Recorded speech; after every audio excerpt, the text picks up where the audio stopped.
ও মোল্লা খাও যে বাড়ি বাড়ি,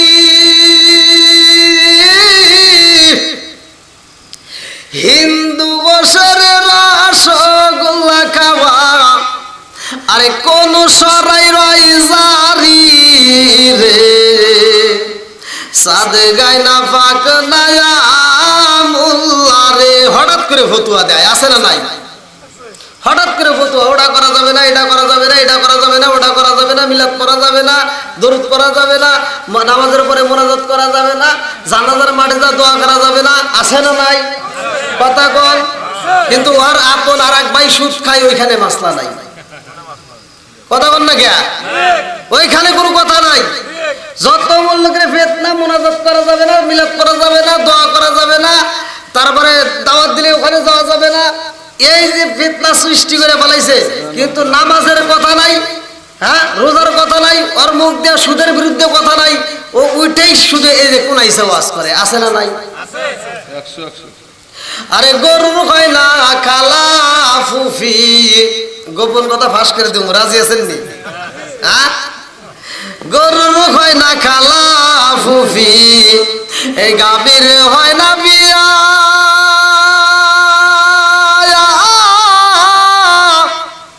সেনা গাভীর দুধ খাও মোল্লা, কোন ফতুয়া দিলা রে, সাদ গায় না পাক নায়া মোল্লা রে। গরুর কথা কোরআনে আছে না নাই? একসাথে কোন। গরুর নামে আমার আল্লাহ তাআলা একটা সূরা নাজিল করছে, সূরাটার নাম হচ্ছে সূরা বাকারা। সূরা বাকারা মানে বাকারা তো শব্দের অর্থ হলো গাভী। তাহলে গরুর কথা আছে না নাই? এই গোয়ালদারি গ্রামে কি গরু আছে? গরুর দুধ কারা কারা খাইছেন একটু হাত তুলে দেখেন তো। আলহামদুলিল্লাহ, হাত নামান। গরুর যে দুধ আমরা খাচ্ছি, যদি কোনো ব্যক্তি এই মাসলা কি জানেন যে গরুর দুধ খাইলে কি করতে হয়, না খাইলে কি করতে হয় জানেন? আচ্ছা, যদি না জানে থাকে তাহলে আমি এই কোরআনের কথাই তো বলতেছি। বলা হয়েছে যদি কোনো ব্যক্তি গরুর দুধ খায়, আমরা গরুর দুধটা খাওয়ার জন্য যেই ব্যক্তি গরুর মালিক আছেন একজন, উনি রাত্রিবেলায় যে সন্ধ্যা রাত্রে গরুর ওলানের যে বাছুর যে দুধ খায়, সেই দুধ খাওয়ানো অবস্থায় সারায়া ছোট্ট বাচ্চার গলায় রশি দিয়ে দূরে বেঁধে রাখে। এক কথা বল, যেটা সত্য সেটাই বলবেন, যেটা মিথ্যা সেটা বলে দিবেন। বক্তা এখন কি ওয়াজ করে শ্রোতা কিন্তু বুঝতে পারে, পারে না? পারে। তাহলে ছোট্ট বাচ্চা আপনি নিয়ে গলায় রশি দিয়ে দূরে বেঁধে রাখলেন, মা সারা রাতে কি গরুটাকে আদর করতে পারছে বাচ্চাটা? জোরে কোন। আচ্ছা, আপনার সন্তানকে যদি সন্ধ্যাবেলায় আপনার আর এক ভাই গলায় গামছা দিয়া ওর মায়ের কাছ থেকে টাইনে নিয়ে আর এক ঘরে নিয়ে যায়, মানে নিবেন? হ্যাঁ, আপনি কি থাকতে পারবেন ঘরে? তাহলে এখানে একটা বিচার করেন যে আমার সন্তানকে নিলে আমি ঠিক থাকতে পারবো না, তাহলে এই গরুটার বাছুর আপনি টাইনে নিয়ে এসে অন্য জায়গায় বাঁধে রাখলেন, তাহলে ওই মায়ের ভিতর কষ্ট লাগে কি লাগে না? এইবার গরুটা সারাটা রাত বাচ্চার দিকে তাকায় তাকায় সময় দেয়, বাচ্চাটা গরুর দিকে তাকায়া মায়ের দিকে তাকায়া গো দুইটা চোখের পানি ছাইরা দিয়া গরুর ভাষায় বোঝায়, মা গো এমন মনিবের বাড়িতে তুমি থাকো রে মা, যেই মনিবটা তোমার কাছে আমারে থাকতে দিল না। ও মা, যেই মনিবটা আমারে তোমার বুকের দুধ খাইতে দিল না গো মা গো, এই মনিবের বাড়িতে তুমি থাকো কেমনে আমার তো বুঝে আসে না।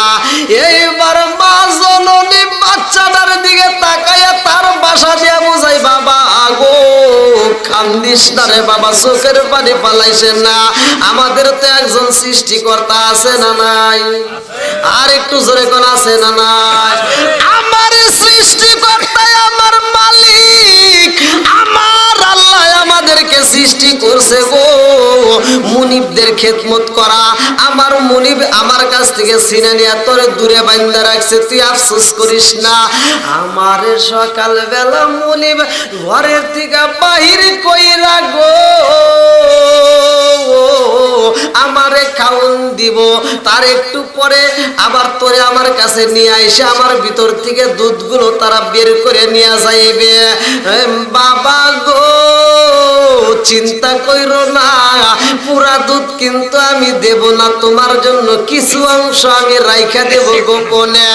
ছোট্ট বাচ্চাটারে বুঝায়, ও বাবা তোমার জন্য আমি দুধ রাইখা দেব গো, ওই দুধটা পান করবা।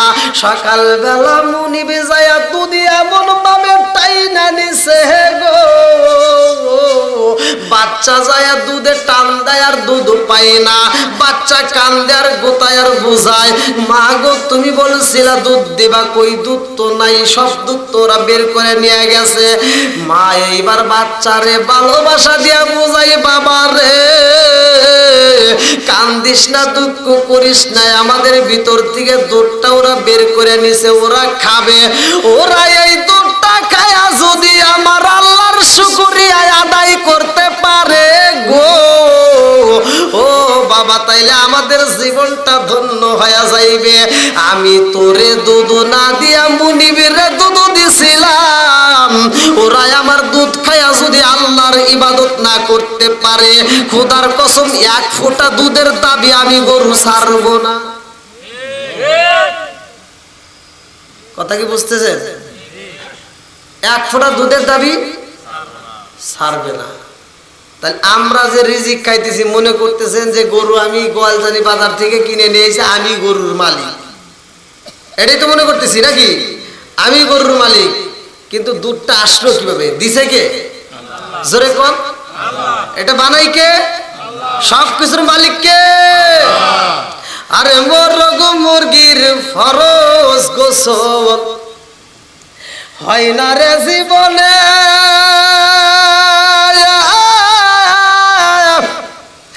সেই না মুরগির ডিম খাও মোল্লা, কোন ফতুয়া দিলা রে, সাদে গায় না পাক না মোল্লা রে, ও মোল্লা খাও যে বাড়ি বাড়ি, হিন্দু বসের রসগোল্লা খাওয়া কোন সরাই রই জারি রে, সাদে গায় না পাক না মোল্লা রে। জানার দরকার আছে না নাই? মোরগ মুরগির কথা বলছি, এবার আমরা মোরগের একটা বিষয় জেনে আসি। এই দুনিয়ার মোরগ কিন্তু আমি এই মোরগের কথা বলি নাই, আল্লাহর আসমানে একটা মোরগ রয়ে গেছে, যেই মোরগটা শেষ রাতে একটা ডাক মারে, ওই মোরগের ডাকটা সারা পৃথিবীর মোরগ শুনতে পায়, তখন এই মোরগগুলো সকালবেলা ফজরে আজানের আগ মুহূর্তে কুকুরুকায় ডাক মারে। ডাক দেয় কিনা? হাদিসের ভিতর আসছে, আমরা শুনি কি কয়? বাঘে কি ডাকটা কি দেয়? হ্যাঁ এই যে ডাকটা দেয়, আমরা এটাই তো শুনি নাকি? হাদিসের ভিতর আছে ওই সময় মুরগিগুলো তার ভাষায় বোঝায় এবং সে এই দোয়াটা পড়ে, সুবহুন কুদ্দুসুর রব্বুনা ওয়া রব্বুল মালাইকাতি ওয়ার রূহ, আল্লাহু আকবার কোন। আমরা তো জানি না, জানার দরকার আছে না নাই? আরেকটু জোরে কোন। আছে। তাহলে সুবহানাল্লাহর অর্থটা কি জানার দরকার আছে না নাই? সুবহানাল্লাহ যে আমরা পড়লাম, এই যে এটা কি গাছ সামনে? ইউক্যালিপটাস। আর এটা আম গাছ না? ওইটার কি ফল ধরবে? এই কি কয়, কি ফল ধরবে? আপনারও না বাড়ি আর পক্ষে যান। আম গাছ থেকে, জাম গাছ থেকে, আম পাতায় জাম পাতায় কত পানি ঝরে, আগে দিন তোমায় দিব রে গোসল বড়ই পাতার জলে। জোরে জোরে কোন কথা ঠিক কিনা? আম পাতায় জাম পাতায় কত পানি ঝরে, আগে দিন তোমায় দিব রে গোসল বড়ই পাতার জলে। চাঁদের রাইতে আইসো গো নবীজি চাঁদেরি বাহার,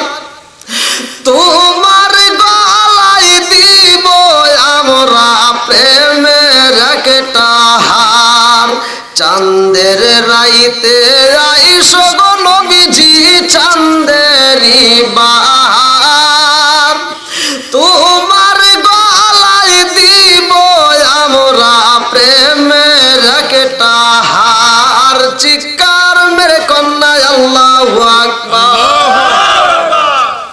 সুবহানাল্লাহর গাছ থেকে তাহলে কিসের ফল ধরবে? সুবহানাল্লাহর ফল ধরবে। আম গাছ থেকে যদি আম ধরে, জাম গাছ থেকে যদি জাম ধরে, তেঁতুল গাছ থেকে তেঁতুল, তাহলে সুবহানাল্লাহর গাছ থেকে সুবহানাল্লাহর ফল ধরবে। তাহলে এই ফলটা আবার কি? ভালো করে শুনে নেন। বলা হয়েছে কিতাবের ভিতরে আছে, এই গাছ থেকে এক একটা গাছে লক্ষ লক্ষ কোটি কোটি পাতা হবে। জোরে কোন সুবহানাল্লাহ। এক একটা পাতার সাথে ৭০,০০০ করে ফেরেশতা বসবে। তাহলে এবার হিসাব কি ক্যালকুলেটরে ধরবে? গুড। এটা দুনিয়ার কোন বিজ্ঞানে হিসাব করে পাবে না। তাহলে এক একটা গাছে লক্ষ লক্ষ কোটি কোটি পাতা ধরবে, এক একটা পাতায় ৭০,০০০ করে ফেরেশতা বসবে। প্রত্যেকটা ফেরেশতা ওই পাতার সাথে বসে বসে এই যে সুবহানাল্লাহর জিকির করবে। সুবহানাল্লাহ কোন? তাহলে ওই গাছটার মালিক কে? মিছা কথা কোন কে? হ্যাঁ বললেন গুড। ওই যে ওই ভাই, আলহামদুলিল্লাহ, ওই যে ওই ভাই মালিক।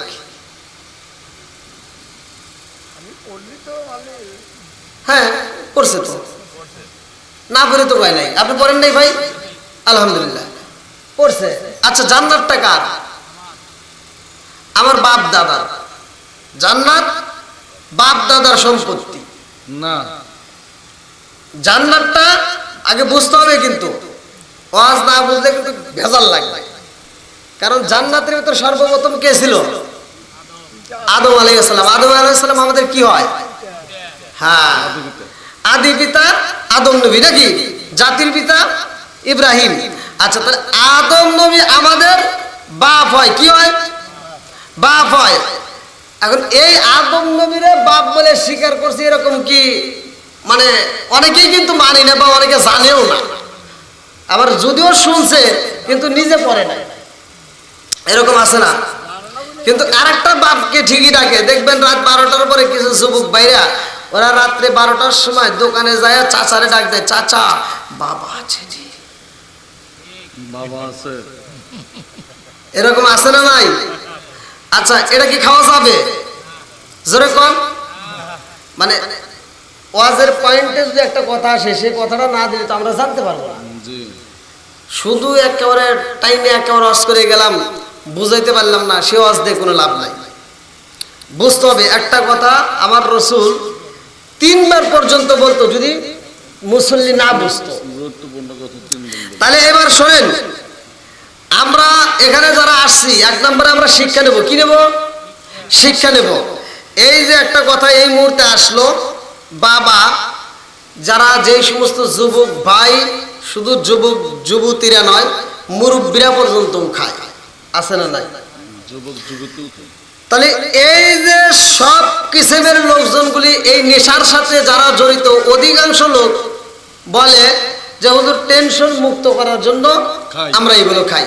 কিন্তু টেনশন মুক্ত করার জন্য ওইটা না, টেনশন মুক্ত করার জন্য আল্লাহ একটা কোরআন দিছে। আলহামদুলিল্লাহ কোন? কি দিছে? কোরআন। এর উপরে কোনো ওষুধ নাই। তোমার ওইখানে আর টেনশনের সাথে জড়িয়ে যাবে, আর এটার ভিতর যদি আসতে পারো টেনশন থেকে মুক্তি পাবে। জোরে কোন কথা ঠিক কিনা? তাহলে এই যে যারা খাচ্ছে, আপনারা নিজের থেকে বলবেন এটা কি খাওয়া যাবে? আমি কত দূর গেলাম না, আল্লাহ রসুল বলছে যে হুজুর ভাই আছে, সেটা হলো যদি কোনো ব্যক্তি কাঁচা পেঁয়াজ আর কাঁচা রসুন খায়া যদি মসজিদে আসে, আল্লাহ রসুল বলছে যে কাঁচা পেঁয়াজ এবং কাঁচা রসুন খায়া যেন মসজিদের ধারের কাছেও না আসে, মসজিদের ধারের কাছেও না আসে। আর যদি কোনো ব্যক্তি আসে, তাহলে ওলুকিন বিজারিয়াতিন, ওর গেটি ধরে পাছায় লাথি দিয়ে সম্মানের সাথে বাইর করে দাও। কথা বোঝা গেছে কি? তাহলে কি কাঁচা পেঁয়াজ কাঁচা রসুন খাওয়া নিষেধ করে দিছে, যে এইটা খায়া যদি কোনো ব্যক্তি মসজিদে আসে, তারাই ওলিকিন বিজারিয়াতিন, গেটি ধরে মসজিদ থেকে বাইর করে দাও। এজন্যই বলা হয়েছে যে ওই ফেরেশতারা এই দুর্গন্ধে আসতে পারে না, তারা কষ্ট পায়। কথা কি বোঝা গেছে? কিন্তু বিড়িটা তো সমস্যা নাই।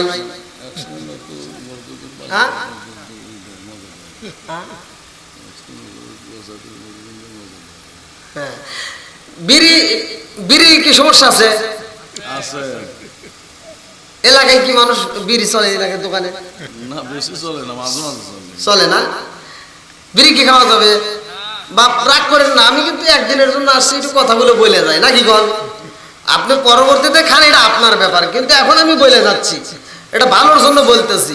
সেটা হলো মুদমিনুল খামার, নেশা দ্রব্য পান করা যাবে না, এটা হারাম, এটা খাওয়া যাবে না। এবার যদি কোনো ব্যক্তি, হয়তো আমার কোনো মুরব্বী চাচা হোক, বাবা হোক, যেই হোক, যদি কোনো মানুষ এই বিড়ি খায়, এখন বিড়ি তো অনেক প্রকারের বিড়ি আছে না, আমি তো আরো অত কিছু নাম জানি না। যেমন তার ভিতরে আছে জর্দা, গুল, আলাপাতা, সাদা পাতা, খৈনি, বিয়ার, ড্যান্ডি, হুইস্কি, মিঠাদারি, পিতারি, কোডিং, ভাং, সরস, হাসি, সিরোইন, ফেন্সিল, ইয়াবার, ইটানিন, ভটকা।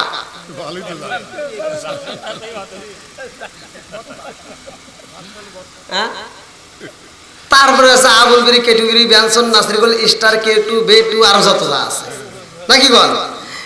এই সমস্ত নেশাদ্রব্য যদি কোনো যুবক যুবতী মুরব্বী কেউ যদি খায়, আবার মুরব্বী শুধু পুরুষ না, মহিলারাও খায়, খায়, আমি দেখছি মেলা। এইটা খাওয়া অবস্থায় যদি কোনো ব্যক্তি মারা যায়, এই নেশাদ্রব্য খাওয়া অবস্থায় যদি কোনো ব্যক্তি মারা যায়, খোদার কসম কালেমা নসিব হবে না। কথা বল। আর কালেমা যদি নসিব না হয়, তাহলে কি জান্নাতের আশা করা যাবে? ওটাই না। তাহলে আপনারা এবার নিজেরা চিন্তা করেন যে এটা খাওয়া ভালো নাকি খারাপ।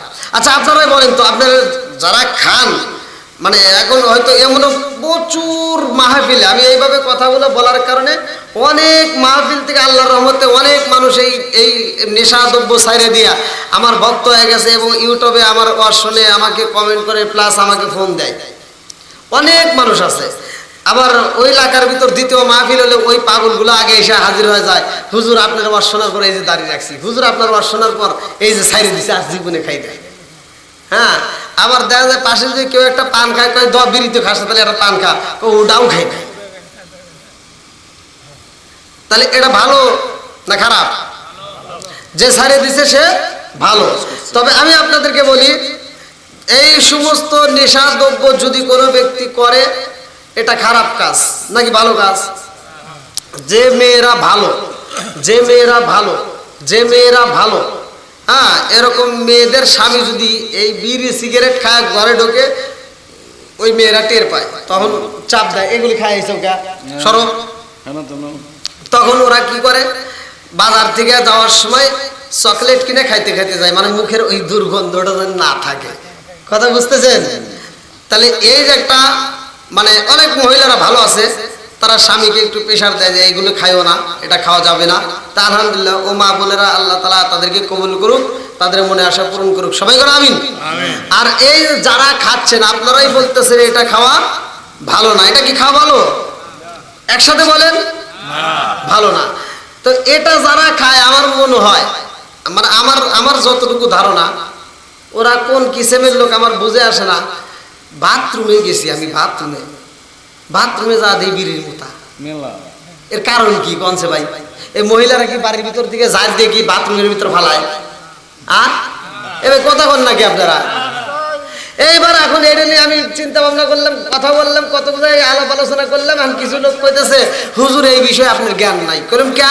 কয় এইটা যদি না খাই বাথরুমই হয় না। তা আমি বললাম, দেখ আল্লাহ তো কি গজব দিয়ে দিছে, শুরু হয়ে গেছে। এটা গজব শুরু হয় নাই, মানে তোর সামনে দিয়ে একটা ধুমা, পিছন দিয়ে আর একটা ধুমা আছে না? এই পায়খানা করলে কি ধুমা হয় না? হয়তো এই দিনে বুঝবেন না, শীতের দিনে দেখবেন, আছে না নাই? তাহলে এই যে পায়খানার একটা ধুমা, বিড়ির একটা ধুমা, দুই ধুমা এক করে শ্বাস খেতেছে, সাদে সাদে খায়, আছে না নাই? আচ্ছা, এইবার এই এলাকার ভিতর সভাপতি সাহেব, আপনি বলবেন, আপনি আমাদের মুরব্বী, আপনারা ভালো জানেন, সত্য কথা ধরে, আমি কি মিথ্যা কোনো ওয়াজ করতেছি? তাহলে আপনি বলেন, ছোটবেলায় আমরা দেখতাম, আমার মনে আছে, বাচ্চা পোলাপান গুলো পায়খানা করতো, আর ওই যে মা বোনেরা খেয়ার আছে না, খেয়ার দিয়া ওই পায়খানা ধরে নিয়ে ফেলা যেত। আপনারা দেখেন নাই? আই মুরব্বীরা দেখেন নাই? আর ওই ছোট পোলা আবার পায়খানা করতো, সেই পায়খানা আবার কুকুর এসে সাইডে খাইত। মুরব্বীরা কথা বল না গিয়া খায় নাই কুকুর। এখন কি কোনো কুকুর গু খাওয়া দেখছেন আপনারা? কারণ কি, এখন কুকুররা একটা মিটিং দিছে, এখন কুকুর একটা বৈঠক দিছে, কুকুররা একটা সভা দিছে। সেই সভার ভিতর কুকুররা কইছে যে এখন তোরা আর খাইস না, কারণ আমরা যে খাবারটা খাই ও খাবার ওরা যেহেতু মানুষ আয় খাওয়া ধরছে, আমরা আর খাবো না। এই কুকুরের সবার ভিতর যখন এই কথা কইছে, সবচাইতে মুরব্বী যে কুকুরগুলো আছে, মুরব্বী কুকুররা কইছে তোরা এগুলি খাইস না, কারণ আমরা খাওয়াতে মনে হয় ওখানে কম পড়ে গেছে, ওরাও খাওয়া ধরছে, অতএব ওরাই খাই গিয়া, আমরা আর খাবো না। এখন আর কুকুর খায় না, কি কথা সত্য না? এখন আর কুকুর কি গু খায়? এখন একটা কুত্তা আর কোনো গু খায় না, কারণ কুকুর কয় এখন ওই গোয়ালজানি গ্রামে যাও, ওই অমুক গ্রামে যাও, তমুক গ্রামে যাও, যা দেখো তার সুদের ব্যবসা ওরাই করে। সুদ খাওয়ার গু খাওয়া, হ্যাঁ তাহলে মানে গু খাওয়া তো অনেক ভালো, সুদ খাওয়া তার সাথে বেশি খারাপ। তাহলে এই যে কুকুরগুলি কইতেছে যে যেহেতু ওরাই খাওয়া ধরছে, তাহলে ওরাই খাই, আমরা আর খাবো না, যা। তাহলে এবার কি এটাকে খাওয়া যাবে? আর তাহলে কুকুর এবার আন্দোলন করে দিছে সাইরা। আর এর কুকুরের চাইতে বেশি খারাপ কিছু লোক আছে, সেটা হলো এই বিড়িখোর। আপনাদের এই গ্রামের ভিতর যারা কুকুর দেখছেন, যারা কুকুর দেখছেন, মোটামুটি গ্রামে আছে না দুই একটা আছে। এবার আপনারা সত্য কথা বলবেন, এলাকায় তো আমি নতুন আসছি, আপনারা সত্য কথা বলবেন। কুকুর এই গ্রামের ভিতর দিয়া কোনো এক বাড়িতে মানে কুকুর খাইতেছে আর রাস্তা দিয়ে হাঁটতেছে, এরকম কি দেখছেন আপনারা? এই মুরব্বী বাবা, কথা সত্য কথা বলেন না কে? জবানটা দিছে কে? এই কথা যদি না বলি, আল্লাহর পক্ষে যদি সত্য কথা রায় না দেই, এই জবানটা আল্লাহ প্যারালাইসিসের অসুখ দিয়ে ঘরে ফেলাইতে পারে কি পারে না? আরেকটু জোরে কোন পারে কি পারে না? তাইলে কুকুর রাস্তা দিয়া খাইতে খাইতে যায়, হাঁটে না। কুকুর যখন খায় তখন খায়, যখন পায়খানা করে তখন পায়খানা করে। আচ্ছা, আপনারা কি এমন দেখছেন যে একটা গরু মারা গেছে, সেই গরুর রান কুকুর খাচ্ছে আর পায়খানা করছে, এরকম কি দেখছেন? যে কুকুর গোশত খাইতেছে আর পায়খানা করতেছে, দেখছেন? দেখেন নাই। তাহলে এই মানুষ, তুই কুকুরের সাথে কত খারাপ হয়েছে যে পায়খানা করস আর বিড়ি খাস।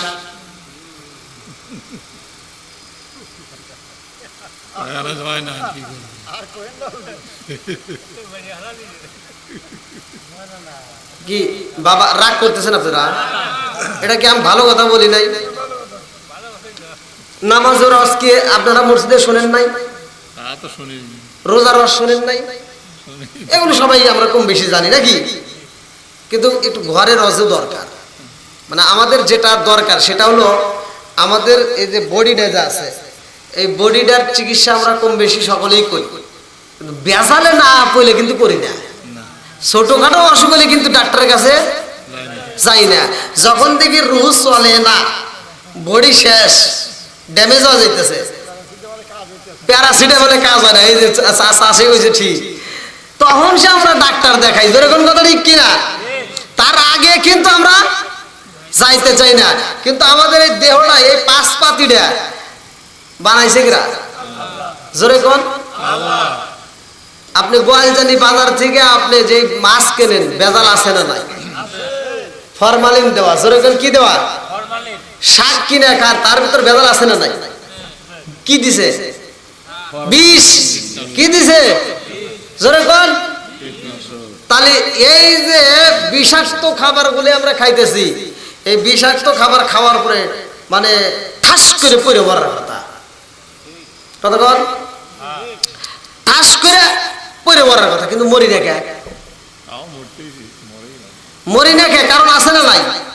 কারণ হলো আমাদের যে বডিটা, এই পাঁচ পাতিটা যদি মেড ইন জাপান হইতো, মেড ইন জাপান হইতো বা চায়না হইতো, মেড ইন চায়না, তাহলে এই পাঁচ পাতিটা একবার এই বিষাক্ত খাবার একবার খাওয়ার সাথে সাথে টাস করে পড়ে পড়ে কিন্তু এই পাঁচ পাতিটা বানাইছে স্বয়ং এটা আল্লাহ। আল্লাহ। জোরে কোন সুবহানাল্লাহ। বন্ধুরা রে আমার, ও মুরব্বী বাবারা, ভালো করে শুনতে হইব।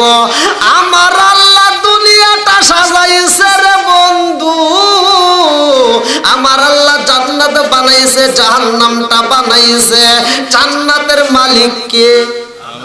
জোরে কোন। জাহান্নামের মালিক কে? জান্নাতটা বানাইছে কে? জাহান্নামটা বানাইছে কে? আরে এত সুন্দর কইরা জান্নাত বানাইছে রে বন্ধু, সেই জান্নাতের কথা কোরআনে আছে না নাই? আর একটু জোরে করে আছে না নাই? জাহান্নামের কথা কোরআনে আছে না নাই? জাহান্নামের ব্যাপারে আমার আল্লাহ পবিত্র কোরআনুল কারীমের ভিতর বললেন, ইন্না জাহান্নামা কানাত মিরসাদা।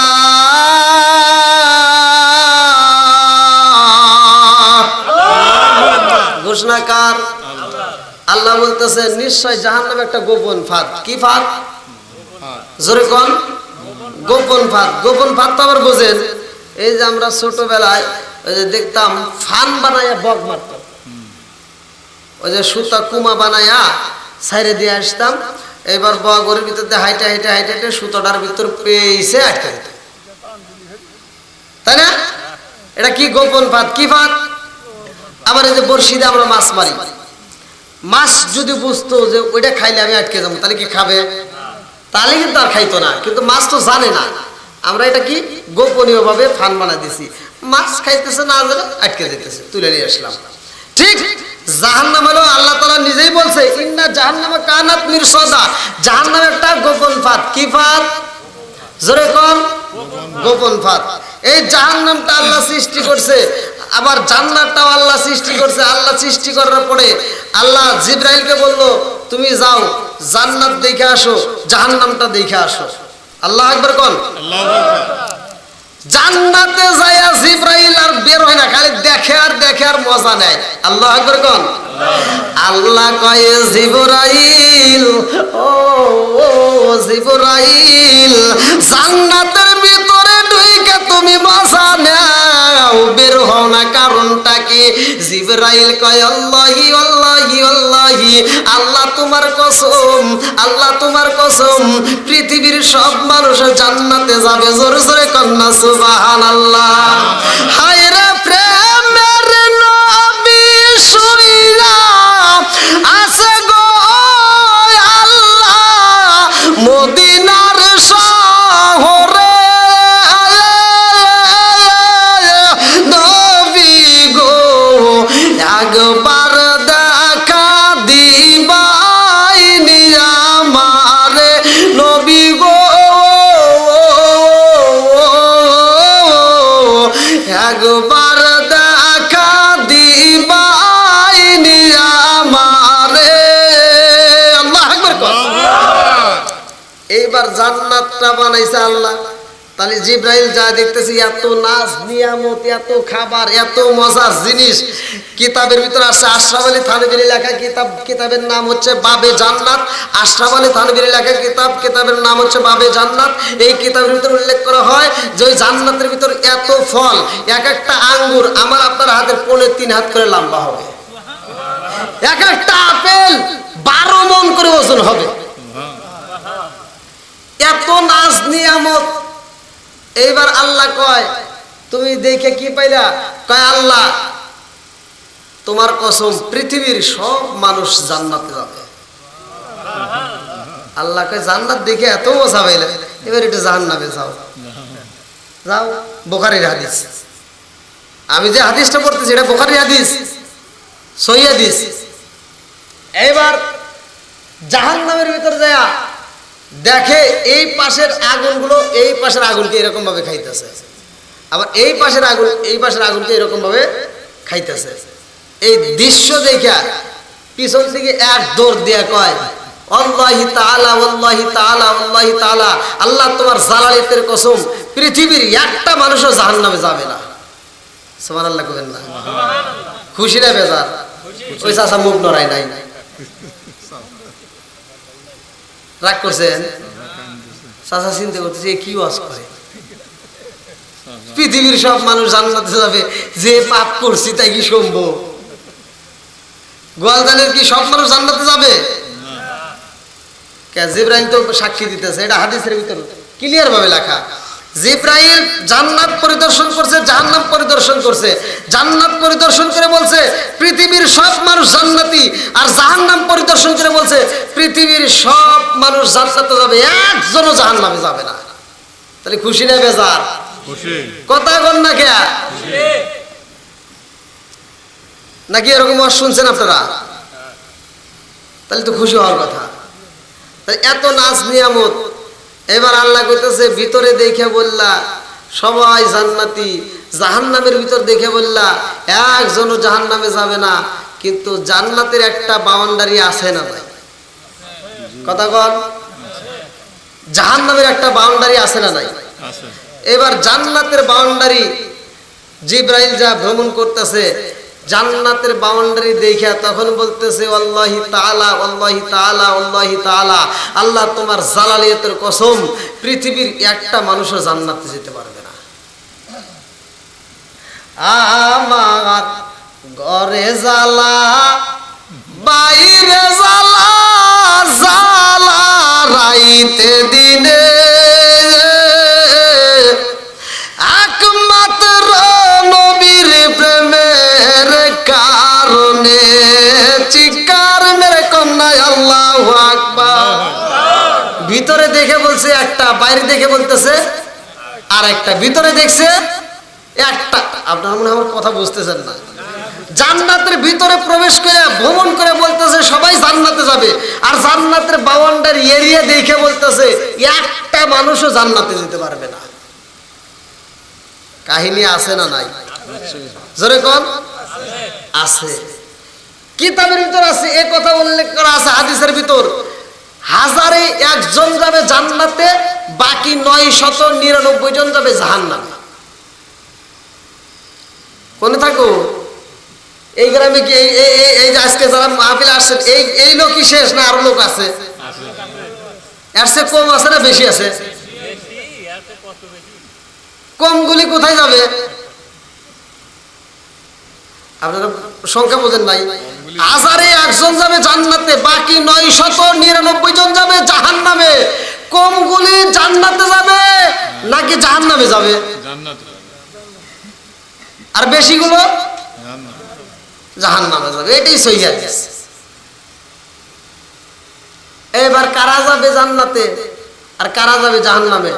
আবার আল্লাহ বলল তুমি তো বলতে চাও সবাই জান্নাতে যাবে, এই কথা বললে আমার বাউন্ডারি দেখে বলতে চাও একজন জান্নাতে যাবে না, তাই জাহান্নামের বাউন্ডারিটা একটু দেখে আসো। জাহান্নামের একটা বাউন্ডারি আছে না? আছে। এবার জাহান্নামের বাউন্ডারি ঘুরে ঘুরে দেখে কইতেছে আল্লাহি তাআলা, আল্লাহি তাআলা, আল্লাহি তাআলা, আল্লাহ তোমার জালালিতের কসম, পৃথিবীর সব মানুষই জাহান্নামে যাবে। জাহান্নামের বাউন্ডারি দেখে বলতেছে পৃথিবীর সব মানুষই জাহান্নামে যাবে। আল্লাহ কইতেছে তুমি ভিতরে দেখে বললে সবাই যাবে জান্নাতে, একজনও জাহান্নামে যাবে না, আবার বাইরে দেখে বলতে চাও সব মানুষই জাহান্নামে যাবে। কারণটা কি? কারণ আছে না নাই? জোরে কোন আছে। এইবার জিবরাইল কয় আল্লাহ গো,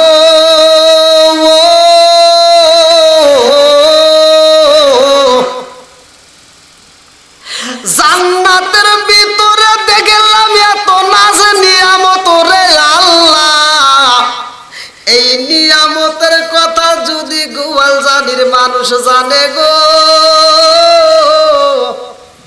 সব মানুষ পাগল হয়ে যাইব, তারা জান্নাতে যাওয়ার জন্য ব্যস্ত হয়ে যাইব।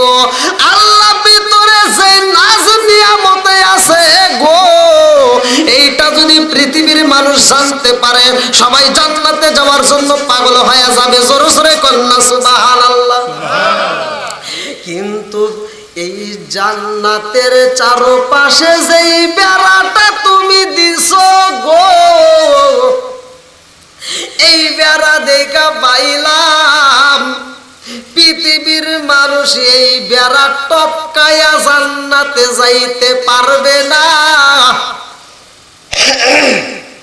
কারণ তুমি জান্নাতের যে এরিয়াটা দিছাও, বাউন্ডারিটা দিছাও, বেড়ার যে দিছাও, ওই যে ছোটবেলায় দেখতাম ওই কিছু কিছু বাড়ির মানে বাউন্ডারি দিত আগেকার মানুষ, বেশিরভাগ দিত পাটখড়ি দিয়া, নাকি পাট হোলা কই না, পাটখড়ি পাটশোলা। আর ওই জিয়াই তার এরকম কেরিমেরি করা ছিল না আগে, জিয়াই তার এরকম মানে কেরিমেরি করা, যে এরকম কাটা কাটা কাটা তার, হ্যাঁ হ্যাঁ দিত না আগে। ঠিক জাহান্নামের এরিয়া যে থাকবে ওইটার চারপাশে থাকবে ফুল ফল, ফুল ফল, সুখ শান্তি। আর জান্নাতের চারপাশে থাকবে ওই জিয়াই তার কি, এই কাটা তার চাইতো বেশি ভয়াবহ কাটা তার চারপাশে থাকবে। এই জন্য জিব্রাইল কইতেছে আল্লাহ এমন কাটা দিয়া, এমন কাটা, এমন কাটা তুমি দিছাও, এমন কষ্ট, এমন দুঃখ, এমন যন্ত্রণা দিয়া তুমি বাউন্ডারি দিছাও, পৃথিবীর মানুষ এই কাটার আঘাত সহ্য করতে পারবে না, এই যন্ত্রণা ওরা সহ্য করতে পারবে না, এই জন্য ওরা জান্নাতে যেতে পারবে না। এখন এই কাটা তার কোলে এই যে কোন ব্যক্তি আছে পাগল যে এখন এই ঘুম বাদ দিয়া আবার উমরে যে কনসার্ট হয়, ওই কনসার্টের যে সুন্দর নাচ হয় ওটা বাদ দিয়ে এসে মাহফিলে বসে থাকা? কোন পাগল আছে যে ওই রাত্রিবেলায় আবার এই ওয়াজ শোনার পরে আবার ফজরে আজান দেওয়ার সাথে সাথে দৌড় দিয়ে মসজিদে নামাজ পড়া? এটা কি সহজ না কঠিন? জোরে কন। আর ওই যে এখন আরামে যাইতেছে, একান বিড়ি টানতেছে সুন্দর করে, একেবারে কত যে ভাবই আলাদা, আবার মনের মতো মন চাইতেছে, যখন ইচ্ছা এসে রাত্রে ঘুমাইতেছে, উমর 12টা পর্যন্ত ঘুম পারে।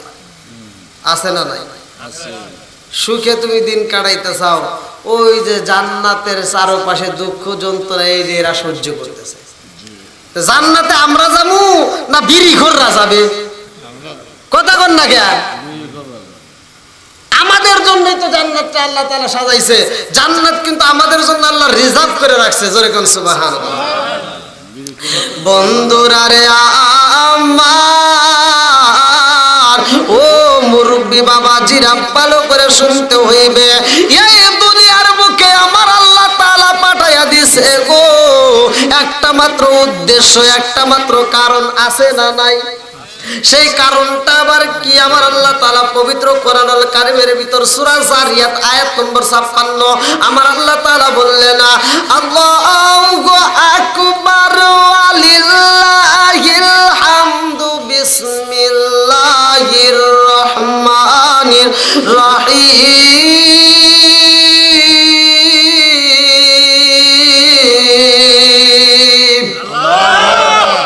ওয়া মা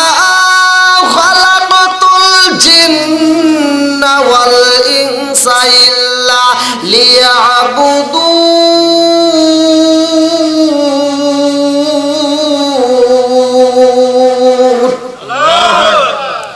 সূরা জারিয়াত আয়াত নম্বর 56 আমার আল্লাহ তাআলা বলতেছেন, আমি আল্লাহ তাআলা মানুষ এবং জিন জাতিকে সৃষ্টি করছি একটা মাত্র উদ্দেশ্য, সেটা হলো আমি আল্লাহর ইবাদত করার জন্য। ইবাদত চলবে কার? একসাথে বলেন, ইবাদত চলবে কার? আল্লাহর। সে আল্লাহর ইবাদত করার জন্য আল্লাহ তাআলা আমাদেরকে পাঠাইলো।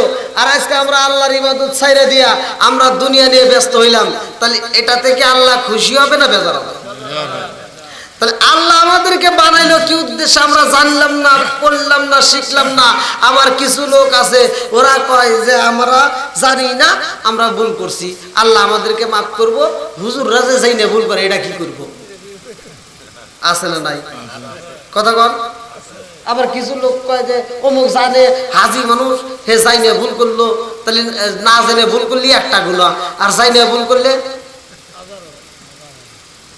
কর না গে ডাবল গুনাহ, কয় না? যদি ওনার ডাবল গুনাহ হয়, তোমার 3 ডাবল গুনাহ। কারণ তুমি জানলে না, তুমি শিখলা না কে? যেরকম কথা ঠিক কিনা? আজকে এত সুন্দর মাহফিলে জানার সময়, তোমার শিখার সময়, তুমি এই সময়টা ফাঁকি দিয়া তুমি যা আবুল বিড়ি টানো, তোমারে আল্লাহ ছাড় দিব, তোমার হিসাব 3 ডাবল হিসাব।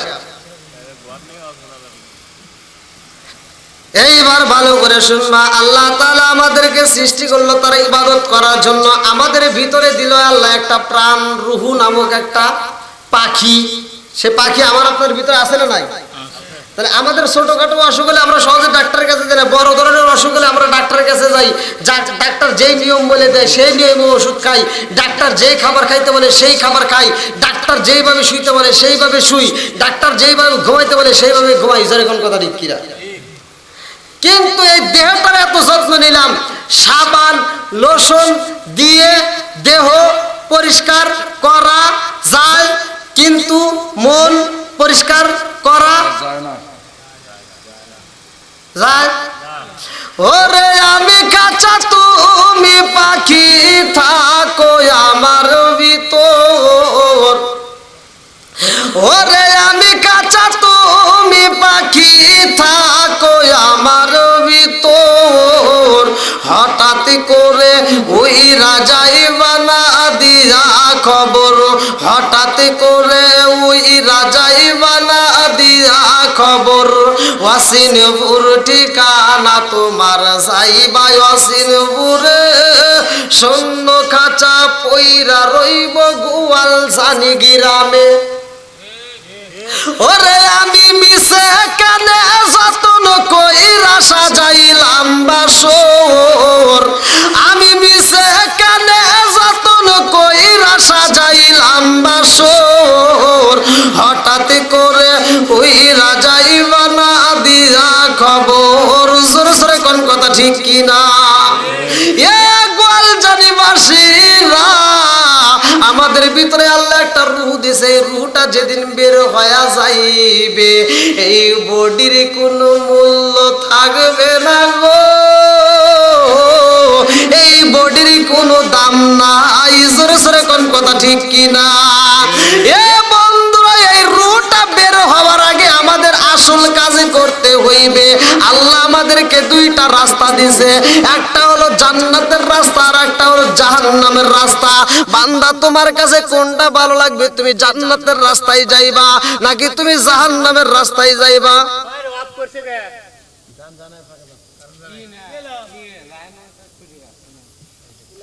লাইন নিয়ে আসা না, ঘুমের তো মনে লাত্তি মুত্তি মারলো নাকি, বেলার সাথে চাকি নাকি গিলে গেছে। ওয়াজ দিয়ে তো বাইরে এলা ঘুমায়। ঠিক অনেক জায়গায় আছে, এটাই সত্য। বইলে মাপের করতেছি বাইরে লাগছে, তোমার সময় টাকা খুঁজে যাবে না, কি কই হুজুর ঘুমাইছে। ঠিক ঠিক ভালো কথা, হুজুর দেখে আর ঘুম পাড়তেছে।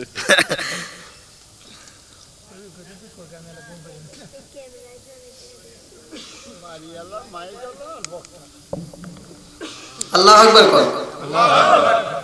কি আপনাদের কাছে কি খারাপ লাগতেছে? তাহলে আমাদের আসল যে কাজগুলো করতে হবে সেই কাজের আমি কিন্তু এখনো মানে পরিপূর্ণভাবে আপনাদের কাছে দিতে পারি না যে কোন কাজটা করবেন। প্রত্যেকটা নবী রাসূল এই দুনিয়াতে কষ্ট করে গেছে, প্রত্যেকটা নবী রাসূল কষ্ট করে গেছে। তার ভিতর আমার নবী হলেন শেষ নবী। কোন নবী? জোরে কোন? আমাদের নবী শেষ নবী। আমার রাসূল বলছে আনা খাতামুন নাবিয়িনা লা নাবিয়্যা বাদি, আমি হলাম নবীগণের শেষ নবী, আমার পর আর কোনো নবী আসবে না। জোরে কোন সুবহানাল্লাহ। তারপরে একটা নবী আইছে, যে এই নবীর দাবি করছে আপনারা সকলেই জানেন। সে দাবি করার পরে সে কি হয়েছে? পায়খানার ভিতরে পায়খানা খায়া মরছে।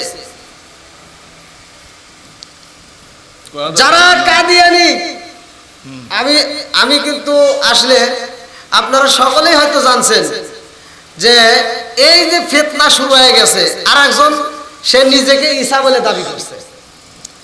সে নিজেকে এক যুবক, ইউটিউবে আপনারা যারা দেখছেন, সোশ্যাল মিডিয়ায় দেখছেন, যুবক একদম টাটকা যুবক ভাই, সে নিজেকে ঈসা নবী বলে দাবি করতেছে। এরা এই সমস্ত পাগলগুলি কোথার থেকে আমদানি হয়? এই পাগলগুলো কোন জায়গা থেকে আসে এটা তো আমার বুঝে আসে না। পাগলের গিরি কি সব জায়গায় চলবে? জোরে কোন? আচ্ছা, এই রাস্তা দিয়া যদি একটা বাচ্চা পোলাপান মানে রাস্তা দাঁড়ায় বা হাইটে যাইতেছে, আর যে গাড়িটা আসতেছে সে গাড়িটা কি বাচ্চাটা বাঁচাবে না? হ্যাঁ, এই গ্রামের ভিতর দুই একটা পাগল কি আছে যারা পাগলামি করে, যারা বোধ শক্তি নাই, সে পাগল যদি এই রাস্তায় দাঁড়ায় আর আমি অথবা কোনো ব্যক্তি যদি মোটরসাইকেল বা কোনো গাড়ি নিয়ে এর ভিতর ঢোকে, তখন ওই পাগলটাকে কি আমরা বাঁচাই না? পাগলগিরি গ্রামেই চলে, পাগল ওই যে বিশ্ব রোডে চলে, বিশ্ব রোডে কিন্তু পাগলামি চলে জোরে কম। ইমানদার লোকের সামনে যদি এরকম পাগলামি দেখা হয়, ওরে জুতা দিয়ে বাইরে পিটাইয়া দুনিয়া থেকে বিদায় করে দিব। হ্যাঁ, তো যাও, আমাদের ইমানটা দুর্বল বিদায় আমাদের ভিতরে এই দোষগুলো আসে। আমাদের ইমানটা যদি সঠিক হইতো, আচ্ছা, আমাদের ইমানটা যদি ভালো হইতো, তাহলে আমাদের ভিতরে এই ঝামেলাটা আসতো না। আমাদের এক নম্বরে কি নাই, ভালো করে শুনবেন। আনিবনি ওমর ক্বালা ক্বালা রাসূলুল্লাহ সাল্লাল্লাহু আলাইহি ওয়াসাল্লাম লা ঈমানা ইল্লা আমানাত লাহু ওয়া লা সালাতা লিমান লা তুহুরা লাহু ওয়া লা দীনা লিমান লা আমানাত লাহু ইন্নামা মাওদিউস সালাতি মিনাদ দীনি কামাওদিউর রাসি মিনাল জাসাদি। আল্লাহু আকবার কর। আমার রাসূল বলছে, ওমর থেকে হাদিসটি বর্ণিত, সহিহ হাদিস, নির্বাচিত হাদিস। আল্লাহ রাসূল বলছে, যেই ব্যক্তিটার ভিতর বিশ্বাস নাই তার ভিতর ঈমান নাই, যার ভিতর বিশ্বাস নাই তার ভিতর ঈমান নাই, আর যার ভিতরে ঈমান নাই, পবিত্রতা নাই, তার ভিতর নামাজই নাই। কথা কি বুঝতে পারছেন? আর যার ভিতর নামাজ নাই তার ভিতরে ইসলাম ধর্মই নাই। ও সহজ না? একদম ক্লিয়ার।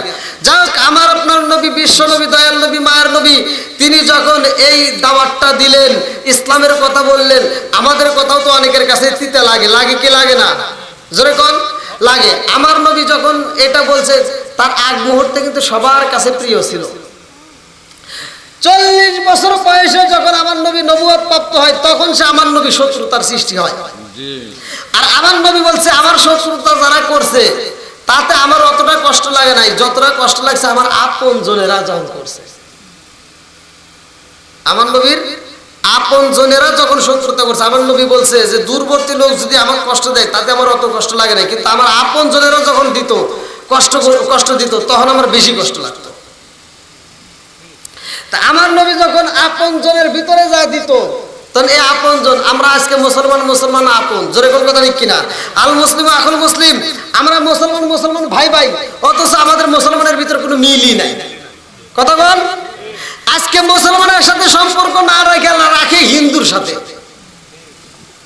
আজকে মুসলমানের সাথে সম্পর্ক না রাখা যায় অন্য ধর্মের সাথে হাত মিলাইতে, জোরে কোন কথা ঠিক কিনা? তুমি বন্ধুরূপে কারে গ্রহণ করতে চাও? যাকে আল্লাহ তাআলা নিজে নিষেধ করছে তুমি তাদের সাথে বন্ধুত্ব করো, আর যার সাথে বন্ধুত্ব করার কথা তুমি তারে ছাড়িয়ে দিতে চাও, আছে না নাই? ভালো করে শুনবেন। এইবার আমার নবী, দয়াল নবী, মায়ার নবী, আপন জনের কাছে যাইয়া যখন দিছে দাওয়াত রে বন্ধু, আমার নবী আপন জনের কাছে যখন দাওয়াত দিছে রে বন্ধু, এইবার আবু জাহেল, উতবা, সাহেবা, হুতাইবা, মুগিরা, সব নেতারা একটা বৈঠক দিল যে মুহাম্মদ তো পাগল হয়ে গেছে, এই পাগলামি তো বন্ধ হইতেছে না, তাহলে এই পাগলামি বন্ধ করা লাগবো, তাহলে কি করা যায়? ওরা চিন্তা ভাবনা করে একটা বৈঠক দিয়া বললো যে তাহলে এক কাজ করো, ওকে ডাক দিয়া বুঝাও। বুঝাইছে যে তুমি কি চাও, এই মদিনার ভিতর, মক্কা মদিনায় এই আশপাশে এলাকায় যত ধরনের সুন্দরী নারী আছে, সবচাইতে যেটা সুন্দরী, যাকে বলা হয় বিশ্ব সুন্দরী, যাকে বলা হয় বিশ্ব সুন্দরী, এমন নারী যদি চাও তাও তোমাকে দেওয়া হবে, তবুও তুমি এই কাজ বন্ধ করে দাও, তুমি কালেমার দাওয়াত বন্ধ করে দাও, আমাদেরটা তুমি গ্রহণ করো। আল্লাহ রাসূল বললেন যে না না, এটা আমার দ্বারা সম্ভব না, আমি যেটা দাওয়াত দিছি এটাই সত্য, এর ভিতর কোনো ভুল নাই। ইন্না দীনা ইনদাল্লাহিল ইসলাম, আল্লাহ তাআলা পবিত্র কোরআনুল কারীমের ভিতর বলছেন ইন্না দীনা ইনদাল্লাহিল ইসলাম, আমার কাছে সবচাইতে মনোনীত ধর্ম হচ্ছে ইসলাম। জোরে কোন সুবহানাল্লাহ। এইবার ওদের বুঝে আসে না গো, আবু জাহেল একটা রায় দিয়া দিছে, এই বেঈমানে একটা রায় দিছে রে গোয়ালজানি বাসীরা, এই বেঈমানে একটা রায় দিল, মুহাম্মদর যেইখানে পাইবা ওইখানেই দইরা ওরে পিটাইয়া জন্মের মতো মাইরা পালাইবা। আমার নবীরে যখন মারার বাসীরা আমার আল্লাহ কয় জিবরাইল,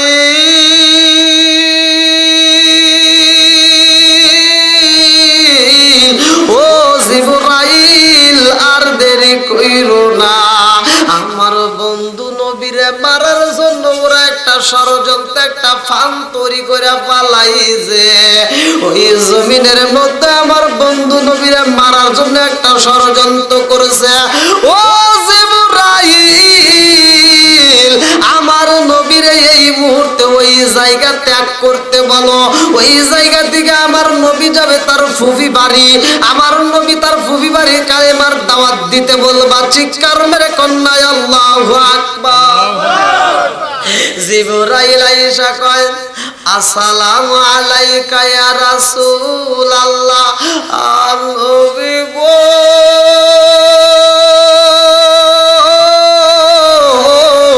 ও মায়ার নবীজি, আল্লাহর সালাম নিন, আমি জিবরাইল আমিনের সালাম নিন। ইয়া রাসূলুল্লাহ, নবী গো, ও মায়ার নবীজি, এখন আপনার এখানে থাকা যাইবে না, আপনার ফুফি বাড়ি আপনি কালেমার দাওয়াত নিয়ে যাইবেন। আমার নবীর 6 জন ফুফি ছিল। কয়জন? জোরে কোন? 6 জন ফুফি ছিল আমার নবীর। আমার নবীর বড় ফুফির নাম ছিল, কিতাবের ভিতর উল্লেখ করা হয় উমামা। কি নাম? উমামা। এইবার আমার নবী উমামার বাড়িতে যাইয়া ফুফি কয়া একটা ডাক মাইরা দিছে গো। আমার নবীর বড় ফুফি উমামা আমার নবীর কণ্ঠ পাইয়া পাগলের বেশে চইলাই আইছে রাস্তার ভিতরে। আমার নবীরে দেখাই উমামা আমার নবীর এরকম ভাবে আনজাইয়া বুকের সাথে লাগাইয়া ঠোঁটের উপরে একটা চুমা দিছে রে বন্ধু। আমার নবী কান্দে আর কয় ফুবিরা, ও ফুবি, মক্কার মানুষেরা আমার ছেড়ে না রে ফুবি, আমি কালেমার দাওয়াত দেই বইলে ওরা আমার পাগল কয়। ও ফুবি, আমি সেই কালেমার দাওয়াত নিয়ে তোমার বাড়িতে আইছি। এইবার আমার নবীর বড় ফুবি উমামা আমার নবীর দিকে তাকায়া চোখের পানি ছাইরা দিয়া কান্দে আর কয়, ও বাবা মুহাম্মদ, আমার বাপ দাদারা যা কইরা গেছে তুমি তাই করো রে বাবা। তুমি মানুষের কাছে কেন শত্রু হইবা? তোমারে মানুষ মার দেয়, তোমাকে মানুষ পাগল কয়, তোমাকে মারার জন্য ষড়যন্ত্র করে। ও বাবা মুহাম্মদ, আমি কিন্তু তোমারে মন থেকে ভালোবাসি। ও মামা যখন কইছে নবীরে ভালোবাসি গো, আমার আল্লাহ উমামার জন্য হিদায়াতের দরজা খুলতেছে। জোরে জোরে কন্যা সুবহানাল্লাহ। এই জন্য প্রত্যেকটা মসজিদের ইমামরা জুমার নামাজে খুতবার সময় একটা হাদিস বলে, মাই ইয়াহদিয়াল্লাহু ফালা মুদিল্লা লাহু ওয়া মাই ইউদ্লিলহু ফালা হাদিয়া লা। আমার আল্লাহ যারে হিদায়াত দেয় কেউ তারে গোমরা করতে পারে না। আল্লাহ যারে হিদায়াত দেয় না তাকে কেউ হিদায়াত দিতে পারে না। জোরে কোন?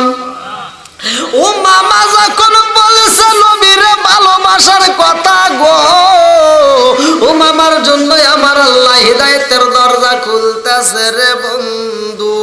ও মামা আমার নবীর সাথে কথা কয়, আমার নবীর ফুফাতো ভাই যার নাম কিতাবের ভিতর আছে উবাইদুল্লাহ। এই উবাইদুল্লাহ পিছন দিক থেকে আয়েশা আমার নবীরে দেখা কয়, ভাই মুহাম্মদ, ও ভাই মুহাম্মদ, আমাদের বাড়িতে তুমি কেন আইছো? আমার নবী কয়, ও ভাই উবাইদুল্লাহ রে, আমি তোমাদের বাড়িতে আসতে চাই নাই, আমি এমনি আসি নাই, আমার আল্লাহর হুকুমে আইছি। ও ভাই উবাইদুল্লাহ রে, আমি কালেমার দাওয়াত নিয়ে তোমাদের বাড়িতে আইছি। উবাইদুল্লাহ কই, ও ভাই মুহাম্মদ, পৃথিবীর সবার চোখে তুমি ধুলা দিতে পারবা, আমার চোখে তুমি ধুলা দিতে পারবা না। কারণ উবাইদুল্লাহ আর আমার নবী অল্প দিনের ছোট বড়, অল্প দিনের ছোট বড়। উবাইদুল্লাহ ছিল ভীষণ টাউট। এই টাউট, এত টাউট, উবাইদুল্লাহ বলতেছে যে তুমি আমাদের বাড়িতে এসো কি জন্য আমি জানি না, মনে করছো তোমাকে মক্কার জমিনে মারার জন্য ঘোষণা দিছে, তোমারে পাগল কয়, তোমাকে যেখানে পাবে সেখানেই ধরে পিটাইয়া মাইরা ফেলাইবো, এই জন্য তুমি আমাদের বাড়িতে পলাইছো। আমার নবী চোখের পানি ছাইরা দিয়া কান্দে রে,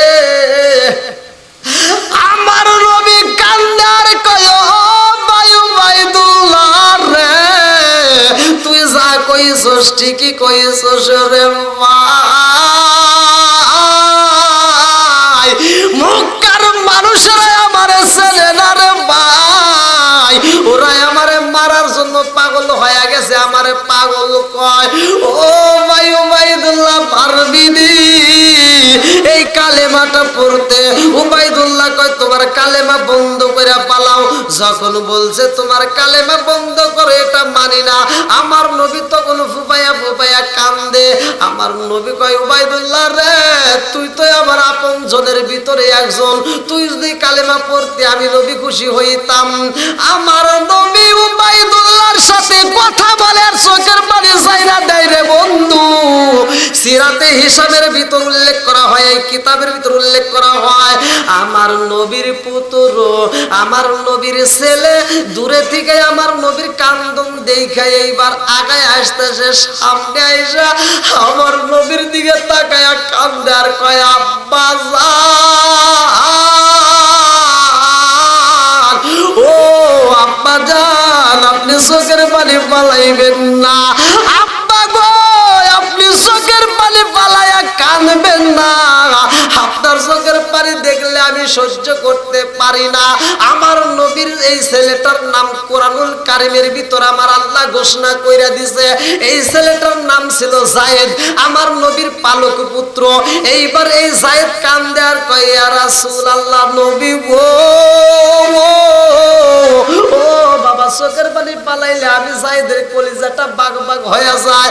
যায়েদের রুমাল দিয়া, সিরাতে হিসাবের ভিতর উল্লেখ করা হয়, যায়েদের রুমাল দিয়া আমার নবীর চোখের পানিগুলো বইসা দেয় রে বন্ধু।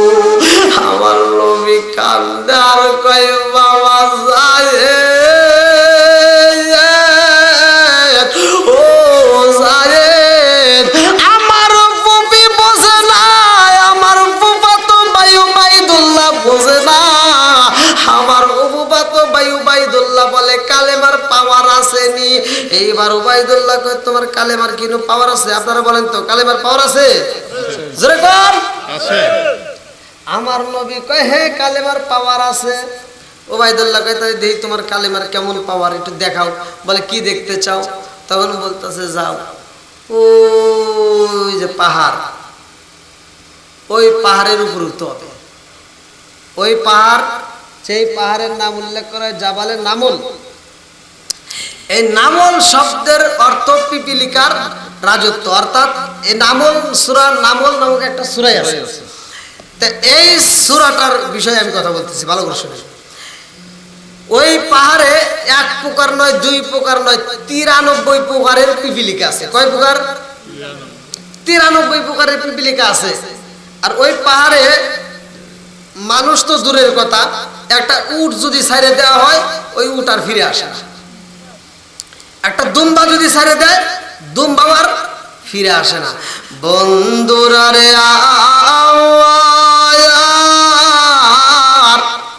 উবাইদুল্লাহ কয় ও ভাই মুহাম্মদ, তুমি যদি ওই পাহাড়ের উপরে দাঁড়াইতে পারো, আবার সশরীরে যদি নামতে পারো, তাইলে বুঝবো তোমার কালেমার পাওয়ার আছে, তাইলে দেখা যাবে কি করা যায়। আমার নবী বললেন আমি যদি ওই পাহাড়ে আমার আল্লাহর হুকুমে উঠতে পারি, তাইলে কি তুমি কালেমা বিশ্বাস করবা? উবাইদুল্লাহ কয় আগে ওঠো তারপরে দেখা যাবে।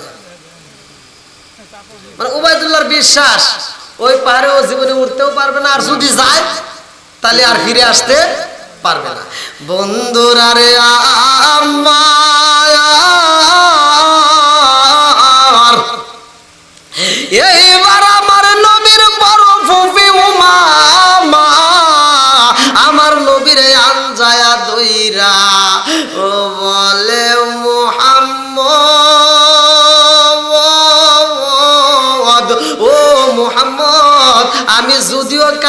পড়ি নাই, তারপরেও আমি তোমারে ভালোবাসি।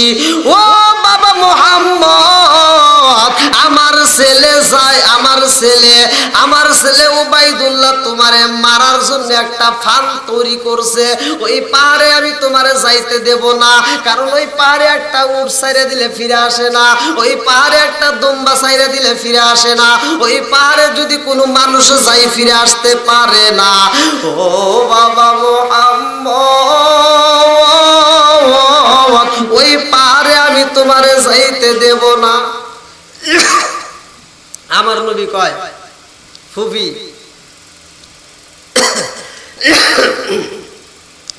আমি স্বয়ং আমার আল্লাহর হুকুমে যাব। কার হুকুমে?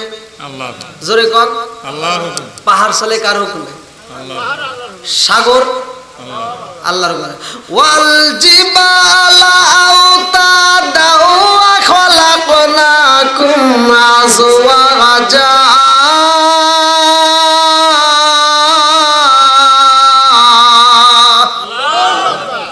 সৃষ্টিকর্তাকে বন্ধুরা রে আমার, এইবার আমার নবী বলে, ফুফিরা আমি আমার আল্লাহর হুকুমে যাব, কোনো সমস্যা নাই, কারণ পাহাড় তো আমার আল্লাহর হুকুম মানে। এইবারে আমার নবী বিদায় নাই রে জগৎবাসীরা, পাহাড়ের কিনারায় যখন দাঁড়াইছে আমার আল্লাহ কয়, জিবরাইল যায় আমার বন্ধু নবীরে জানাইয়া দে, ওই পাহাড়ে আমার বন্ধু নবী উঠবে, কোনো সমস্যা নাই, আমি আল্লাহ অনুমতি দিছি। ও জিবরাইল, ওই পাহাড়ে যায় আগে একটা মাহফিল দিবা, আগে একটা ওয়াজ দিবা, তাছাড়া কিন্তু বেজাল হবে। ওই পাহাড়ে যায় একটা ওয়াজ দিবা, ওয়াজটা হলো ওই পাহাড়ে যতগুলো পিপিলিকা আছে সব পিপিলিকা গুলোকে জানাইয়া দিবা। ওই পিপিলিকাদের মাঝে ওই পাহাড়ের ভিতরে আমার বন্ধু নবী আসতেছে। আল্লাহু আকবার কর। ওই পিপিলিকা গুলোরে জানাইয়া দিবা, ওই পাহাড়ে আমার বন্ধু নবী আইব। আমার নবীর সাথে জানি কেউ ওই বেয়াদবি করে না, আমার নবীর সাথে বেয়াদবি করলে কিন্তু কপাল পুইরা যাইব, পুরা কপাল জীবনেও জোড়া লাগবে না। জোরে জোরে কোন কথা ঠিক কি না? এইবার আমার নবী পাহাড়ের কিনারে দাঁড়াইয়া গেছে গো, এমন সময় জিবরাইল কয়, আসসালামু আলাইকা ইয়া রাসূলুল্লাহ। নবী গো, ও মায়ার নবীজি, আল্লাহর সালাম নিন, আমি জিবরাইল আমিনের সালাম নিন। ইয়া রাসূলুল্লাহ, নবী গো আপনি নবী পাহাড়ে উঠবেন, আমার আল্লাহ অনুমতি দিয়া দিছে। আমার নবী কয়, ঠিক আছে জিবরাইল, আমি পাহাড়ে উঠবো আমার আল্লাহর হুকুমে। এইদিকে কি হয়েছে? না না আপনাদেরকে বলি নাই, মানে উবাইদুল্লাহ টাকা দেখতেছে কার সাথে কথা কয়, মোহাম্মদ কার সাথে কথা কয়? জিবরাইলের সাথে। ওটা কি উবাইদুল্লাহর চোখে পড়বে? জোরে কন। আমার নবী কথা কয়, ওখানে খুঁজা পায় না। বন্ধুরা রে আমার, এইবার আমার নবী পারে যখন উঠে রে জগৎবাসীরা, পারে আমার নবী পাপা কইরা উঠা দাঁড়াইয়া গেছে। এইবার পিপিলিকা গুলো আমার নবীর কদম মুবারকের লাইন ধরে সিরিয়াল ধরে যাইতেছে। একটা পিপিলিকা আরাগো পিপিলিকার কানে কানে বইলা দেয় গো, আমার নবী যেন কোনো কষ্ট না পায়, নবীর সাথে বেয়াদবি করলে কিন্তু কপাল পুইরা যাইব, পুরা কপাল কিন্তু জীবনে ভালো হইব না। এইবার পিপিলিকা গুলো আদবের সাথে আমার নবীর কদম মোবারকে একটা যায় সুমা মাইরা দিছে, আস্তে আস্তে আস্তে আস্তে এইবার শরীরে উঠতে গেছে। আমার নবীর দাড়ির উপরে একটা সুমা দিছে, আর এক পিপিলিকার মনে মানে না, ঠোঁটের উপরে একটা সুমা দিয়া বালাইছে, আর এক পিপিলিকার মনে মানে না, কপালের উপরে একটা সুমা দিয়া আমার নিরিবিলি ভাবে সুন্দর করে নাইমা যায়। নাইমা যাওয়ার সময় ওই পিপিলিকায় অন্য পিপিলিকারে গান গাওয়ায়। কি গায়? গান গায়, আরে দেখছো নাকি, দেখছো না কি নবীরে যার খাতিরে তামাম জাহান বানাইছে, যার খাতিরে তামাম জাহান বানাইছে। আল্লাহু আকবার কও। এইবার আমার নবী পাহাড়ের উপরে দাঁড়াইয়া আমার নবী ডাক দিছে, ও ভাই উবাইদুল্লাহ দেখা যায়নি? হ্যাঁ, উবাইদুল্লাহ কয় উঠলো কেন? যে পাহাড়ে মানুষ গেলে ফিরে আসে না, উঠ ছাড়ি দিলে উঠ ফিরে, উঠলো কেন? উবাইদুল্লাহ চালাক, কি ছিল? চালাক, দূর দারান্ত চালাক। উবাইদুল্লাহ চিন্তা করতে, উঠছোস উঠছোস, কিন্তু নামার ক্ষমতা নাই, পারলি নাম। উবাইদুল্লাহ কি, হ্যাঁ ভাই দেখছি, কিন্তু নামো, দেখি কিরম পারো। এইবার আমার নবী পাহাড়ের দিকে এইবারে ধীরে ধীরে নামা শুরু কইয়া দিয়েছে। সব পিপিলিকা গুলো আমার নবীর পিছনে সিরিয়াল দইরা পালাইছে গো। আমার নবী যখন পাহাড় দিকে নিচে নামছে রে বন্ধু, এইবার পিপিলিকা গুলো আমার নবীর পিছনে পিছনে আসতেছে। আমার নবী যখন পাহাড়ের নিচে নাইমাই গেছে রে বন্ধু, পিপিলিকা গুলো আমার নবীর পিছনে পিছনে একটা নয়, দুইটা নয়, লক্ষ লক্ষ কোটি কোটি পিপিলিকা সিরিয়াল ধরছে। উবাইদুল্লাহ তাকায়া দেখে সর্বনাশ, জীবনে যা দেখি নাই আজকে তো তাই দেখতেছি। মোহাম্মদ সামনের পিপিলিকা সব পিছনে পিছনে, ওরা মনে হয় আমার ধরবে। এই দেখে দিছে একটা দৌড়, কি করছে? একটা দৌড় দিছে, আর ব্রেক করে না। আমার নবী ডাক দিছে, ও ভাই উবাইদুল্লাহ থামো। তখন উবাইদুল্লাহ থামছে, তাই পিছন দিক তাকাইছে, কি কাহিনী কি? পিছন দিক তাকায়া দেখাইতেছে, বুঝছি তোমার পিছনে কি, মানে পিপিলিকা কি আছে? উবাইদুল্লাহ দেখাচ্ছে তোমার পিছনে কি? আমার নবী পিছন দিকে ঘুরে দেখে পিপিলিকা।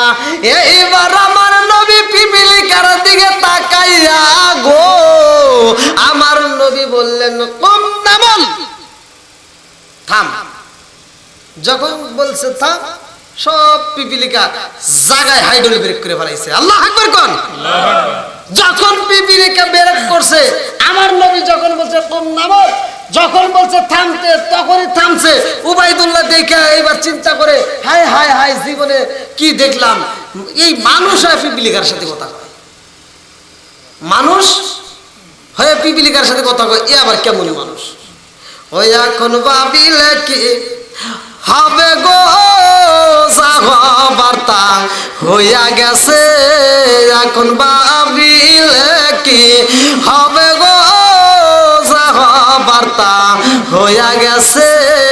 উবাইদুল্লাহ চিন্তা করতেছে, ব্যাপার কি? এরকম মানুষ তো জীবনে দেখি নাই, পিপিলিকার সাথে কথা কয়। আমি তো বড় ভুল করে পালাইছি, এখন কি করব?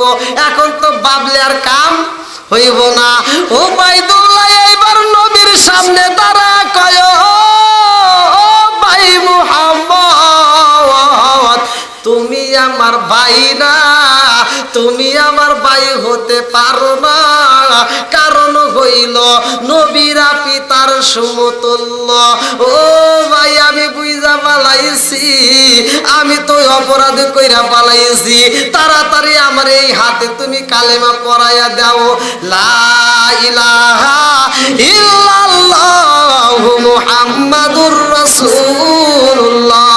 সবাই বলুন সাল্লাল্লাহু আলাইহি ওয়াসাল্লাম।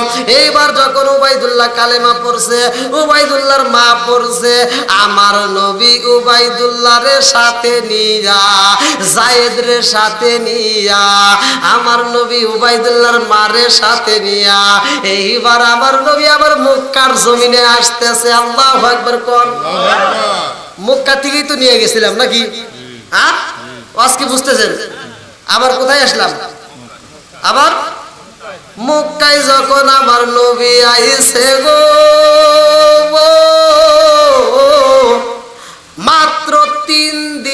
পরে একটা ঘটনা ঘটে গেছে, বলবো নাকি?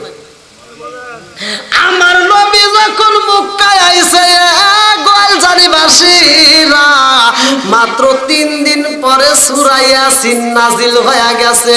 চিৎকার মেরে কন্যা আল্লাহু আকবার। কয়দিন পরে? 3 দিন পরে সূরা ইয়াসিন নাজিল হয়েছে। যেই সূরাটা আপনারা যদি কোনো ব্যক্তি পড়তে পারেন, আমি আপনাদেরকে শিখিয়ে দিয়ে যাব। যদি কোনো ব্যক্তি সূরা ইয়াসিনটা একবার তিলাওয়াত করতে পারেন, একবার তিলাওয়াত করলে আমার আল্লাহ 10 জিল কোরআন শরীফ খতম করার সব দিয়ে দিবেন। এইবার সূরা ইয়াসিন যখন নাজিল হয়ে যায়, তখন মুসলমানের সংখ্যা মাত্র কয়জন? 18 থেকে 19 জন। 18 থেকে 19 জন তখন সূরা ইয়াসিন নাজিল হয়েছে। এইবার আমার নবীর কাছে যখন সূরা ইয়াসিন, খারাপ লাগতেছে নি? শেষ করে দেব। যখন সূরা ইয়াসিন নাজিল হয়ে যায় রে বন্ধু, আমার নবীর মনটা বেজার। কারণ আমার নবীর উপর তাহামতাম চলতেছে। মনে আছে নি? আমার নবীরে মারার জন্য ঘোষণা দিছে। হ্যাঁ, ওয়াজ কি বুঝতেছেন আপনারা? তাহলে এই হামতামের ভিতর ওই মুহূর্তে সূরা ইয়াসিন নাজিল হয়েছে। এবারে সূরা ইয়াসিন প্রতিষ্ঠিত করতে হবে। আমার নবীর মনটা বেজার। এইবার সাহাবীদের মধ্যে সব যতগুলো লোক ছিল ওই মুহূর্তে 18 থেকে 19 জন মহিলা পুরুষ মিলে, তার ভিতরে একজন সাহাবী যুবক তারকা একটা সাহাবী ছিল, যার নামটা কিতাবের ভিতর উল্লেখ করা হয়, যে অনেক হাদিস বর্ণনা করছে। তার নামটা হচ্ছে আব্দুল্লাহ ইবনে মাসউদ। আল্লাহু আকবার। আল্লাহু আকবার। এই আব্দুল্লাহ ইবনে মাসউদ এই যুবক সাহাবীটা কই, ইয়া রাসূলুল্লাহ, নবী গো, আপনি নবীর মনটা কেন বেজার? আমার নবী কয়, সাহাবীরা রে, এই মুহূর্তে আমার আল্লাহ সূরা ইয়াসিন নাজিল করে বলাইছে, ও সাহাবীরা, এই মুহূর্তে সূরা ইয়াসিন প্রতিষ্ঠিত করতে হইব, কে পারবে? এইবার আব্দুল্লাহ ইবনে মাসউদ তারা কয়, ইয়া রাসূলুল্লাহ, নবী গো, আপনি নবী যদি অনুমতি দিতেন, আমি আব্দুল্লাহ ইবনে মাসউদ সূরা ইয়াসিন প্রতিষ্ঠিত করতাম। চিৎকার মেরে কন্যা আল্লাহু আকবার। আমার নবী কয়, আব্দুল্লাহ ইবনে মাসউদ রে, ও মাসউদ, জানো শুনি, এই মুহূর্তে আমার উপর হামতাম চলতেছে। এই মুহূর্তে যদি কোনো ব্যক্তি সূরা ইয়াসিন প্রতিষ্ঠিত করতে চায়, ওই ব্যক্তিটারে এই বেঈমানরা ধইরা কিন্তু পিটায়া পিটায়া মারবে। আব্দুল্লাহ ইবনে মাসউদ কয়, ইয়া রাসূল আল্লাহ, নবী গো,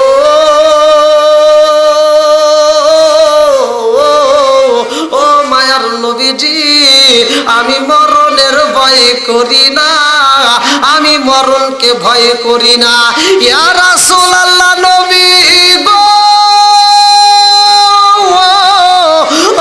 ও নবীজি, আপনি যদি অনুমতি দিতেন তাইলে আমি সূরা ইয়াসিন প্রতিষ্ঠিত করতাম।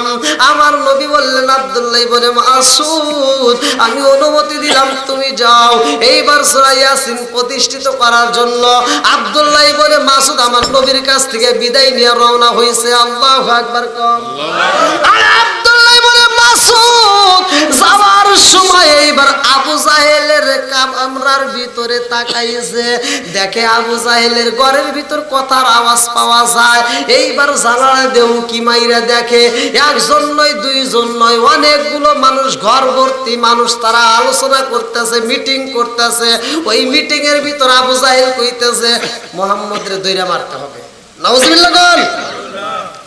এইবার আব্দুল্লাহ ইবনে মাসউদ চিন্তা করে, এইবার আমি সময় একটা পাইছি, সুযোগ একটা পাইছি, আরে সূরা ইয়াসিন প্রতিষ্ঠিত করতে হইব রে, সূরা ইয়াসিন প্রতিষ্ঠিত করব। এই বেঈমানদের মজলিসের ভিতরে আমি দাঁড়ায়া যাব। আল্লাহু আকবার। আরে আব্দুল্লাহ ইবনে মাসউদ ওই ঘরের ভিতর ঢোকার আগ মুহূর্তে মধ্যে চিন্তা করতেছে আমি যখন ঘরের ভিতর ঢুকবো ওরা তো আমারে ডিস্টার্ব করবে, ওরা আমারে বন্ধ করবে, ওরা আমারে বলবে চুপ কর, তখন আমি কি করব? অতএব ওদের কথায় আমি শুনবো না, আমি বলবো ওরা শুনবে। আল্লাহু আকবার কোন। তাহলে এটা আবার কি সিস্টেম? ওরা বলবে আমি শুনবো না, কিন্তু আমি বলবো ওরা শুনবে। এই সিস্টেম করে ঘরের ভিতর ঢুকতে হবে। এইবার সিস্টেমটা এলাকায় কি আছে? কঠিন না? এলাকায় আছে, এলাকার ভিতরেও এই সিস্টেমটা চালু আছে। সেটা হলে এলাকার ভিতর মসজিদ ঘর আছে না নাই? আরে এলাকার মসজিদ ঘর ভক্তেরই কাবা ঘর, এলাকার মসজিদ ঘর মুসল্লির কাবা ঘর, জান্নাতের হাওয়া সে তাই বয়ে যায়, বিশ্বাসে ভক্তি সে পায় মুক্তি, কে জানে কার ভাগ্যে হয়। আল্লাহু আকবার কর। এইবার এই মসজিদের ভিতর আজান দেয়, মুয়াজ্জিন যখন আজান দেয় তখন দুটা কানে এরকম ভাবে বন্ধ করে। কি করে? বন্ধ করে। উদ্দেশ্য হলো বাহিরের আওয়াজ যেন কানের ভিতর যায় ডিস্টার্ব নাই করে। এইবার আব্দুল্লাহ ইবনে মাসউদ যখন এই ঘরের ভিতর প্রবেশ করছে রে বন্ধু, দুইটা কানের ভিতর দুইটা আঙ্গুল ঢুকায়া দিছে গো। এইবার রুমের ভিতর প্রবেশ করে শুরু করছে আল্লাহু আকবার কাম। আউযু বিল্লাহি মিনাশ শাইতানির রাজিম, বিসমিল্লাহির রহমানির রহিম। ইয়াসিন ওয়াল কুরআনিল হাকিম ইন্নাকা লামিনাল মুরসালিন আলা সিরাতিম মুস্তাকিম তানজিলুল আজিজির রহিম লিতুযরা কামান মা উনজিরা ইয়াবাউম ফাহুম গাফিলুন লাকাদ হাক্কাল কওলু আলা আকসারিহিম ফাহুম লা ইউমিনুন ইন্না জাআলনা ফি আনাকিহিম আগলালান ফাহিয়া ইলা আযকানি ফাহুম মুকমাহুন ওয়া জাআলনা মিন বাইনি আইদিহিম সাদ্দান ওয়া মিন খালফিহিম সাদ্দান ফাগশায়নাহুম ফাহুম লা ইবসিরুন ওয়া সাওয়াউন আলাইহিম আআনজারতাহুম আম লাম তুনজিরহুম লা ইউমিনুন ইন্নামা তুনজিরু মান ইত্তাবা'a যিকরা ওয়া খাশিয়ার রাহমানি বিল গায়ব ফাবাশশিরহু বিমাগফিরাতিন ওয়া আজরিন কারীম ইন্না নাহনু নুহয়িল মওতা ওয়া নাকতুবু মা قدموا وآثارهم وكل شيء حصيناه في إمام مبين واضرب لهم مثلا أصحاب القرية إذ جاءها المرسلون إذ أرسلنا إليهم اثنين فكذبوا فعززنا بثالث فقال إن لكم مرسلون قالوا ما أنتم إلا بشر مثلنا ما أنزل الرحمن من شيء إن أنتم إلا تكذبون قالوا ربنا يعلم إنا إليكم لمرسلون وما علينا إلا البلاغ المبين قالوا إنا تطيرنا بكم إلا لم تنتهوا لنرجمنكم وليمسنكم منا عذاب أليم قالوا طائركم معكم إن ذكرتم فلأنتم قوم مسرفون وجاء من أقصى المدينة رجل يسعى قال يا قوم اتبعوا المرسلين اتبعوا من لا يسلك أجرهم وهم مهتدون।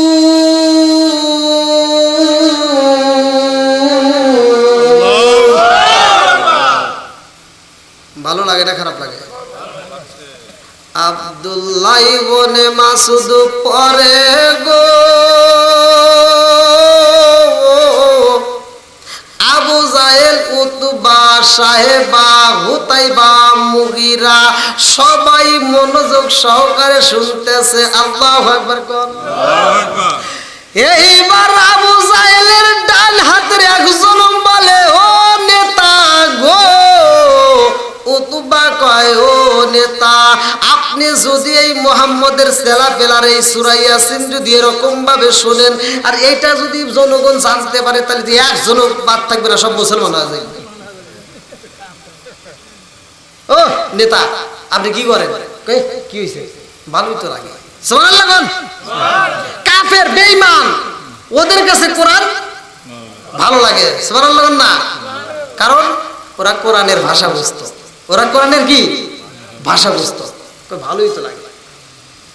এইবার নেতাদের ভিতর থেকে একজন বলতেছে আপনি নেতা হয়ে যদি এই কথা কন তাহলে এটা যদি মানুষ জানে তাহলে কি হবো? কহো এটা তো আমার তাহলে ভুলই হয়েছে, তাড়াতাড়ি বন্ধ করে নইলে কিন্তু শেষ হয়ে যাবো। মুহাম্মদের ছেলেবেলা সূরা ইয়াসিন প্রতিষ্ঠিত করতেছে আর আপনি মনোযোগ সহকারে শুনতেছেন। নেতাবি ঠিক রাখতে গেলে অনেক কিছু করতে হয়, অনেক কিছু। ও আমারই দেশের মানুষ একটা কথা শোন, কম নাকি? ও ও আমারই দেশের মানুষ একটা কথা শোন, বিএনপি আর আওয়ামী লীগে কেউ নয় আপন। কোন? ও আমারই দেশের মানুষ একটা কথা শোন, বিএনপি আর আওয়ামী লীগে কেউ নয় আপন। আর দুই দলকে নিয়ে কত করছো মারামারি, অথচ সেই নেতারা এক টেবিলে খাই সিগারেট বিড়ি। কতক্ষণ? আর যেই নেতারি জন্য ভাইয়ের ফাটাইলা মাথা, বিপদ কালে ভাই পাইবা পাইবা না নেতা। কতক্ষণ? আর পাবলিক মারে রাস্তাঘাটে খবর লয় না নেতা, আসলে আমজনতা এই জগতে হয়েছে বলির পাঠা। জোর জোরে কোন কথা ঠিক কিনা? আমাদেরকে দলে দলে ভাগ করছে এই নেতারা। জোরে কোন কথা ঠিক কিনা? আরে সেই নেতারা ভাগ করেছে আমগো দলে দলে, অথচ সেই নেতারা তাল মিলিয়ে চলছে তলে তলে। খালি বিপদে আমরাই। জোরে কোন কথা ঠিক কিনা? বন্ধুরা রে আমার, রাগ করো না, ভালোর জন্যই বলতেছি। এইবার আব্দুল্লাহ ইবনে মাসউদের এই কোরআন পড়া, সূরা ইয়াসিন তিলাওয়াত করা, প্রতিষ্ঠিত করা বন্ধ করার জন্য, এই আবু জাহেল নেতামি ঠিক করার জন্য এবার বলতে, এই বন্ধু ও কি শুনতেছে? কান বন্ধ। এইবার সরে না, কাজ হয় না। নেতামি ঠিক রাখতে গেলে অনেক কিছু করতে হয়। এই বেঈমানের হাতের ভিতর ছিল চামড়ার মোজা, এই চামড়ার মোজা নিয়ে এইবার আব্দুল্লাহ ইবনে মাসউদের ডান কানের উপরে এত জোরে একটা থাপ্পড় মাইরা দিছে গো।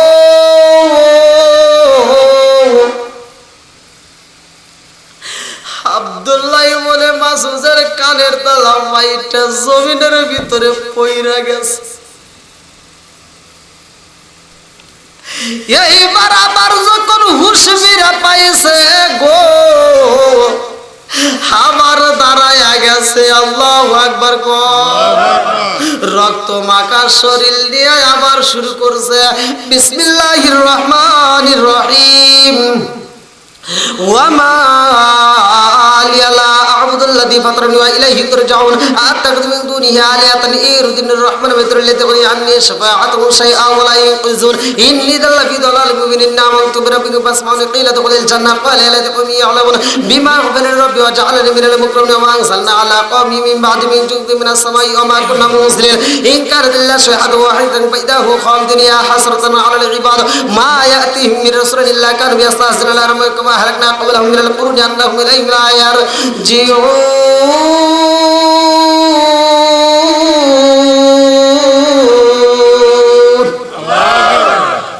এইবার বেঈমান বাম কানের উপরে আর একটা থাপ্পড় মাইরা দিছে রে গোয়ালজানিবাসীরা। দুইটা কানের তালা পাইটা টকবক করে রক্ত বাইরে হয়ে যায়, সর্বশরীরটা রক্তাক্ত হয়ে যায়। এইবার আব্দুল্লাহ ইবনে মাসউদ রক্ত মাখা শরীর নিয়ে গো আমার নবীর দরবারে রওনা হয়ে গেছে।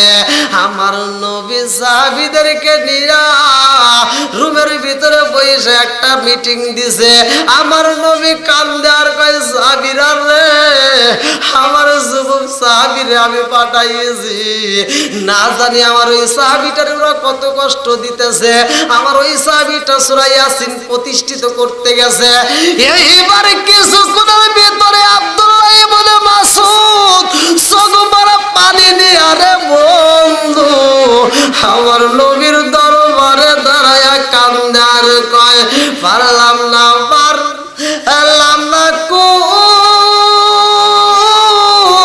কুরআন পড়িতে, পারলাম না কুরআন পড়িতে এই ব্যথায় আমায় ডিস্টার্ব করে নবী ব্যথায় আমায় ডিস্টার্ব করে নবী হে আমার নবী কয় আব্দুল্লাহ বলে মাসুদ ও মাসুদ তোমার কি হয়েছে? আব্দুল্লাহ বলে মাসুদ আর ইশারা দিয়ে বুঝাইতেছে, কান দিয়ে আর ইশারা দিয়ে বুঝায় এ নবী গো আপনি নবী কি বলেন আমি তো শুনতে পাই না। ইয়া রাসূলুল্লাহ নবী গো নবী গো নবী গো বেঈমান আমার দুইটা কান থাপড় দিয়া ফাটাইয়া দিছে, কানের তালা পাইটা গেছে গো নবী। আমার নবী এই কথা শুইনা চোখের পানি বালাইয়া দিয়া কান্দে। সাহাবীরা কান্দে, আমার নবী কান্দে, আব্দুল্লাহ ইবনে মাসউদ কান্দে রে। আমার আল্লাহ কয়ে জিবরাইল তাকায়া দেখ সূরা ইয়াসিন প্রতিষ্ঠিত করতে যায় দুইটা কানের তালা বাড়াইছে। ও জিবরাইল আমার বন্ধু নবীর সাহাবী সূরা ইয়াসিনের জন্য দুইটা কানের তালা বাটাইয়া আমার নবীর দরবারে পাগলের মতো কান্দে। আমার নবী কান্দে, সাহাবীরা কান্দে।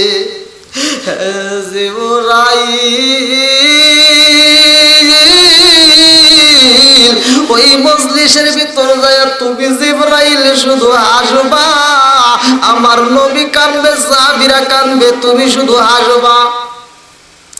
জিবরাইল আমার নবীর সামনে দাঁড়াইয়া হাসে রে বন্ধু।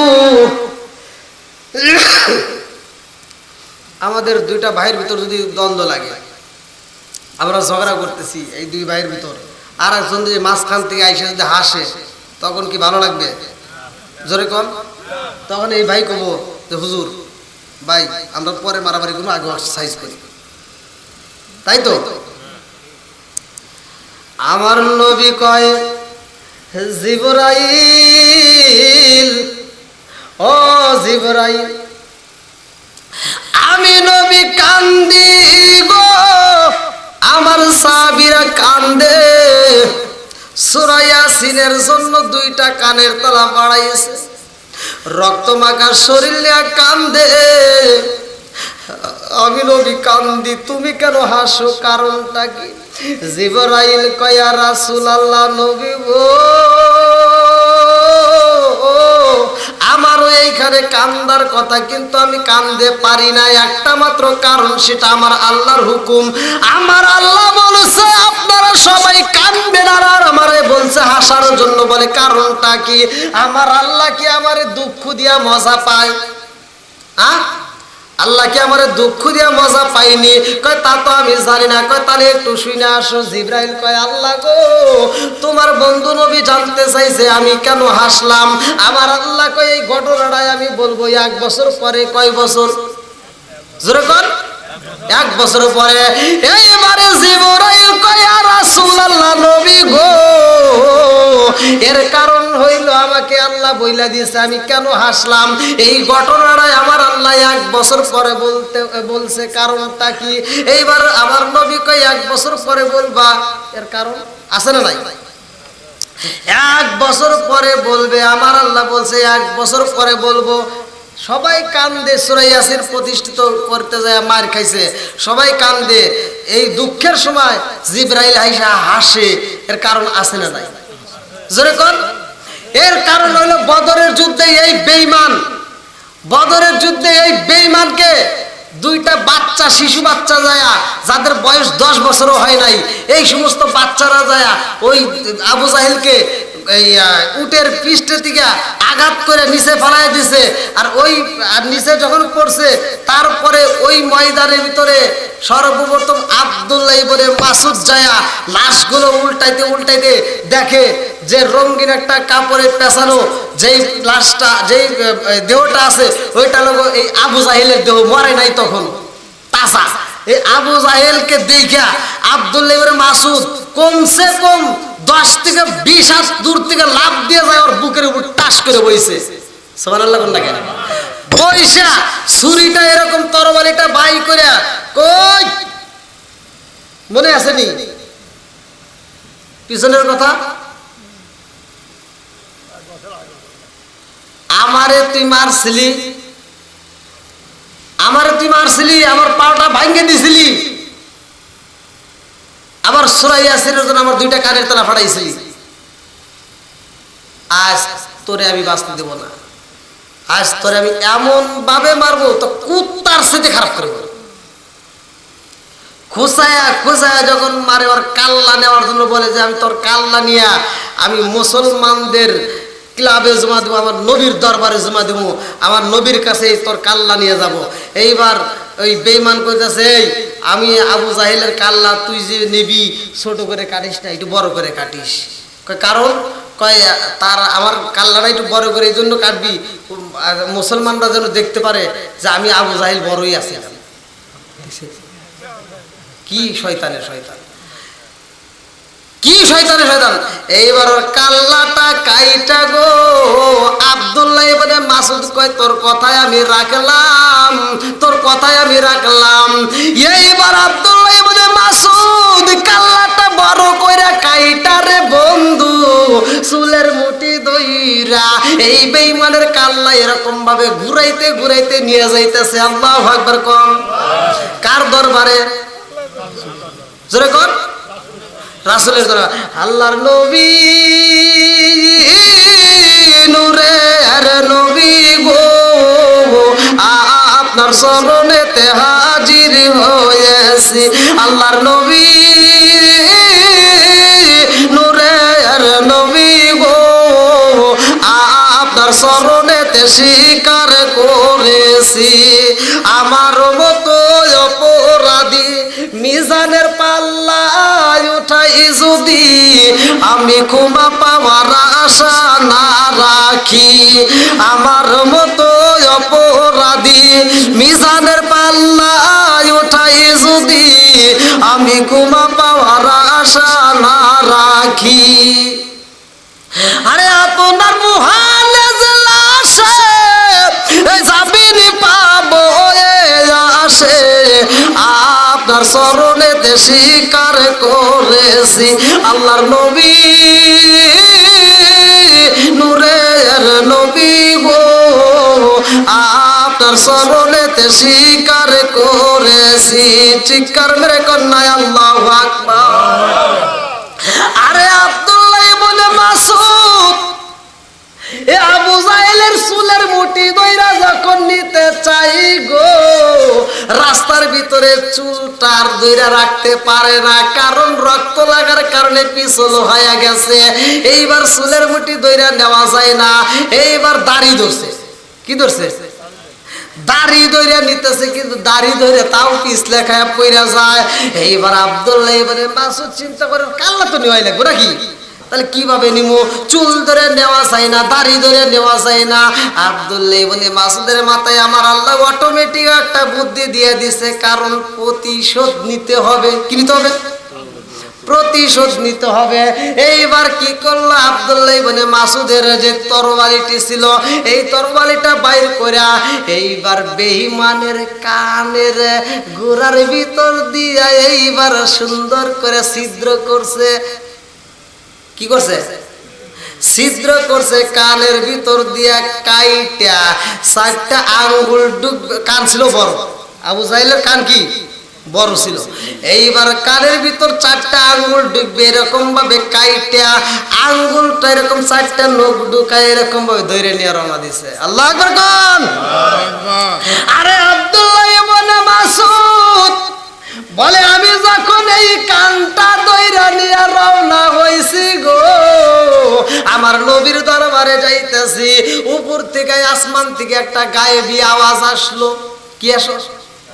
গায়েবী আওয়াজ আসলো, হে আব্দুল্লাহ ইবনে মাসউদ,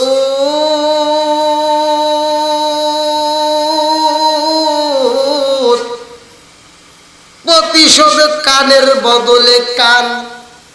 আল্লাহু আকবার কোন। কানের বদলে কান। আব্দুল্লাহ ইবনে মাসউদ বোঝে না। কিতাবের ভিতর উল্লেখ করা হয় একবার নয়, দুইবার নয়, তিনবার এই আওয়াজটা আব্দুল্লাহ ইবনে মাসউদ পায়া গেছে। আব্দুল্লাহ ইবনে মাসউদ এইবার আমার নবীর দরবারে যায়, কয় ইয়া রাসূলুল্লাহ, নবী গো। এই দেখেন আর কি করছে, বলে কি করছ?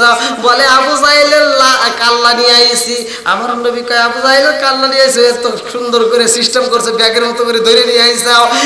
এইবার আব্দুল্লাহ ইবনে মাসউদ কয় ইয়া রাসূলুল্লাহ, নবী গো, এই কাল্লাটা আনতে যায় রাস্তার ভিতরে একটা ঘটনা ঘটে গেছে। বলে কি ঘটনা?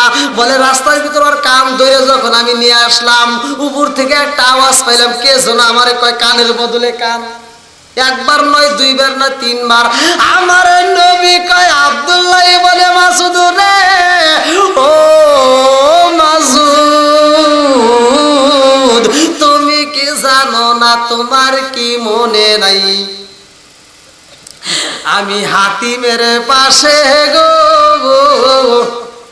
আমি মাকামে ইব্রাহিমের সামনে আমি যখন নামাজে দাঁড়াইছিলাম, এই বেঈমান আমাকে দূরে দিকে একটা তীর নিক্ষেপ করছিল। এই আবু জাহেল এই তীরটা যখন আমাকে নিক্ষেপ করে, আমি নামাজের ভিতরে ছিলাম, ওই মুহূর্তে তুমি আমাকে বাঁচানোর জন্য দৌড়ায় এসে আমারে আনজায়া ধরছিলা, আর ওর তীরটা তোমার কানের ভিতর দিয়ে ঢুইকা তোমার কানটা 1 ইঞ্চি পরিমাণ ছিদ্র হয়ে বাড়ায় গেছিল। ও আব্দুল্লাহ ইবনে মাসউদ রে, আমি ওই দিন বলছিলাম আব্দুল্লাহ ইবনে মাসউদ, চিন্তা করিস না, আমার আল্লাহ এই প্রতিশোধ একদিন নিতে দিবে। আল্লাহু আকবার কোন। ঢুকাইছিল কয়টা আঙ্গুল? আর আব্দুল্লাহ ইবনে মাসউদের কান ফুটা হয়েছিল 1 আঙ্গুল পরিমাণ, আর নেওয়া হয়েছে। ভাই আলোচনা করতে গেলে অনেক সময় লাগবে। আলহামদুলিল্লাহ আমি নিজেও খুবই অসুস্থ, মানে ঈদের 2 দিন আগের থেকে জ্বর, মাথা ব্যথা। হয়তো ভয়েসে আপনারা বুঝতে পারতেছেন, যারা ইউটিউবে আমার শুনছেন, বাস্তবে অজাহাতে ততটা মিল এই জন্যই হচ্ছে না, মানে একান্ত অসুস্থ শরীর নেই, অ্যান্টিবায়োটিক ওষুধ খাচ্ছে। জি না, এই দেখেন 12:30 পার হয়ে গেছে, আর 12:30 পার হয়ে গেছে। আর বিশেষ করে আলহামদুলিল্লাহ আপনাদের মানে অনেক মজা লাগছে যে আপনারা এ পর্যন্ত বসে আছেন, আমার এই ভাঙ্গা ভাঙ্গা কণ্ঠে আপনারা সময় দিবেন। আমি মন থেকে আপনাদের জন্য দোয়া করি, আল্লাহ তাআলা আমাদের বক্তা শ্রোতা উভয়কে কবুল করুক। সবাই কোন আমিন, আর একটু জোরে কোন আমিন। আর আমার বলা বক্তব্যের ভিতর যদি কেউ কষ্ট পেয়ে থাকেন, তাহলে একটু ক্ষমার দৃষ্টিতে দেখবেন, আমি গুনাহগারের জন্য দোয়া করবেন। আর আমি যে আলোচনাটা ধরছিলাম, মূল আলোচনা হলো আমাদের ইমানকে মজবুত করতে হবে। আমাদের ইমান কি দুর্বল হয়ে গেছে, আসলে শেষ জামানায় পড়ে গেছি, ইমান টিকা রাখা যায়। এখন তো হাতের তাওলা আগুন রাখা সহজ, যেটা আল্লাহ রাসূল বলছে হাদিসে, আপনারা মনে হয় এই হাদিসটা সবাই শুনছেন। তাহলে আগুন রাখা সহজ না কঠিন? কঠিন। হ্যাঁ, হাতের তাওলায় আগুন রাখা সহজ না কঠিন? কঠিন না, কঠিন। কারণ এই আগুন আমরা যদিও বলি হাদিসে আসছে সহজ, হাদিসে আল্লাহ রাসূল বলছে হাতের মুঠে আগুন রাখা সহজ, কিন্তু ঈমান রাখা কঠিন। ঈমান রাখা কি কঠিন? তাহলে আগুন রাখা আমরা জানতেছি এটা সম্ভব না, কারণ আগুন দিলে তো পুড়ে যাবে। তাহলে এটা এজন্য বলা হয়েছে, তাহলে ঈমান রাখা কত কঠিন। তাহলে এই কঠিন কাজ হলো আমাদের ঈমান রাখা। সেই ঈমান যদি আমরা সহজ করে, যদি আমরা এই ইসলামের পথে যদি আমরা চলতে পারি, ঈমানটা মজবুত হবে। আর আল্লাহ তাআলা ইসলামের ভিতর এমন একটা সিস্টেম দিয়েছে, যেটা ইসলামের ভিতর কঠিন কিছু আছে সেটা ইসলাম পছন্দ করে না। ইসলাম হলো সহজ। ইসলাম কি সহজ। আপনি সহজ সরল জীবন যাপন করেন, ইহদিনাস সিরাতাল মুস্তাকিম, আপনি সহজ সরল পথে ওঠেন, তাহলে আপনি কি হতে পারেন? মুত্তাকিন হতে পারবেন। আর কাদের সাথে থাকবেন? কাদের সাথে জান্নাতে পাবেন? এবার ফাদখুলি ফি ইবাদি ওয়াদখুলি জান্নাতি, আল্লাহ বলছে আমার দাসদের অন্তর্ভুক্ত হও, আমার জান্নাতে যাও। জোরে কোন সুবহানাল্লাহ। তাহলে আল্লাহর দাসদের অন্তর্ভুক্ত হতে হলে আগে নামাজ আছে না নাই? জি, অবশ্যই। আমি একটা হাদিসও পড়ছি, আবু হুরায়রা থেকে একটা হাদিস পড়ছিলাম। আর ওয়াইতুল্লাহ আন্না নাহরান বিবাবি আহাদিম ইয়াগসিলু ফীহি কুল্লা ইয়ামান খামসানা আলাইহি ওয়া কাম মিকদারান শাইউন ক্বালা ফাযালিকা বাদালুস সালাতি খামসা ইয়ামুল্লাহু বিন্নাল খতায়া। বুখারীর হাদিস, আবু হুরায়রা থেকে বর্ণিত, তিনি বলেছেন রাসূল করিম সাল্লাল্লাহু আলাইহি ওয়াসাল্লাম বলেছেন যে তোমাদের কারো বাড়ির সামনে যদি একটা নদী বা চলমান একটা নদী থাকে অথবা পুকুর থাকে, সেই পুকুরে যদি কোনো একটা সাহাবী দিনের ভিতর 5 বার গোসল করে, তার দেহে কি কোনো ময়লা থাকবে? জি না। সাহাবীরা বলল ইয়া রাসূলুল্লাহ, ইয়া হাবিবাল্লাহ, এটা আল্লাহ এবং রাসূল, আল্লাহর রাসূল ভালো জানে, কিন্তু আমরা যতটুকু জানি সেটা হলো একটা মানুষ যদি দিনের ভিতর 5 বার গোসল করে তার দেহে ময়লা থাকতে পারে না। আমার নবী বললেন একটা মানুষ দিনের ভিতর যদি 5 ওয়াক্ত নামাজ নিয়মিত আদায় করতে পারে তার কোনো গুনাহ থাকতে পারে না। জোরে করে সুবহানাল্লাহ। তাহলে নামাজের দরকার আছে না নাই? ইন্না সালাতা তানহা আনিল ফাহশাই ওয়াল মুনকার, নামাজ অশ্লীল ও খারাপ কাজ থেকে বিরত রাখে। তাহলে আমরা যদি নামাজই না পড়ি, ওই অনেকে দেখবেন এই সকালবেলা আপনারা যে এত কষ্ট করে ওয়াজ শুনলেন, আর কিছু লোক ওয়াজ না শুনে সকালবেলা কবে হ্যাঁ কি ওয়াজ করছি, ওয়াজে আমার ইমান ভালো আছে। তোমরা ওয়াজ শুনে যে ইমান, আমার এই ওয়াজ না শুনে নামাজ না পড়ে আমার এই ইমান ভালো আছে, এরকম বেঈমান আছে না নাই? জোরে কোন ওরে সুদ পা দিয়ে বেরিয়ে লাগবে। তোমার নামাজ যার ভিতর নাই তার ভিতর ইসলাম তো ধর্মই নাই, তত ধর্মের ভিতর রাহাই তো কুরবানি গোস্ত দেওয়া হয়তো ঠিক যায় কথা কন, ওরে কুরবানির গোস্ত দেওয়া হয়তো ঠিক যায়, কিন্তু তরে দিছি হ্যাঁ। আর একটা কাহিনী আছে, কারণ কুরবানির গোস্ত হিন্দুরাও খাইতে পারবে, কুরবানির গোস্ত ইহুদিরাও খাইতে পারবে, ইহুদিদেরকেও আপনি দিতে পারবেন যদি তারা খাইতে পারে। যদি ওরা খায় আপনি দিবেন, সমস্যা নেই, সব পাবেন, দিবেন, ওদের খাওয়াবেন। এমনও সময় আসতে পারে, কারণ আমরা কিছু মুসলমান আছে মুসলমানের ভিতর থেকে মুসলমানের সাথে দুশ্মনী করে, কিন্তু ওদেরকে খাওয়াইলে ওরাই একসময় আমাদের ব্যবহার দিকে ওরা মুসলমান হয়ে যায়। আল্লাহ রসুল কাউরে কান ধরিয়া আর কলার ধরিয়া আর লগি বইটে দিয়ে মাইরিয়া ইসলাম ধর্ম গ্রহণ করায় নাই। তার আচার ব্যবহার, তার কথা, তার চলাফেরা, তার আদব কায়দা দেখে মানুষ পাগলের মতো ছুটে ছুটে এসে মুসলমান হয়েছে।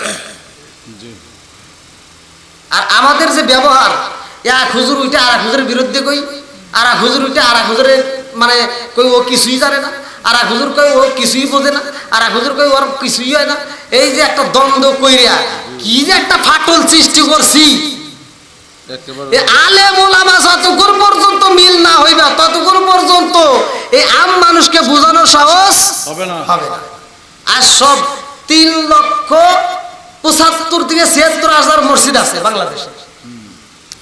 এই মসজিদগুলো যদি আমার মনে হয় এই মসজিদের ইমামগুলো বাদ দিয়া যদি আসমান থেকে আল্লাহর রহমতের ফেরেশতা দিয়া যদি এই দায়িত্ব দেওয়া হয়, তাও এই মানুষ এই ইমামের 6 মাস পরে ভুল ধরবো।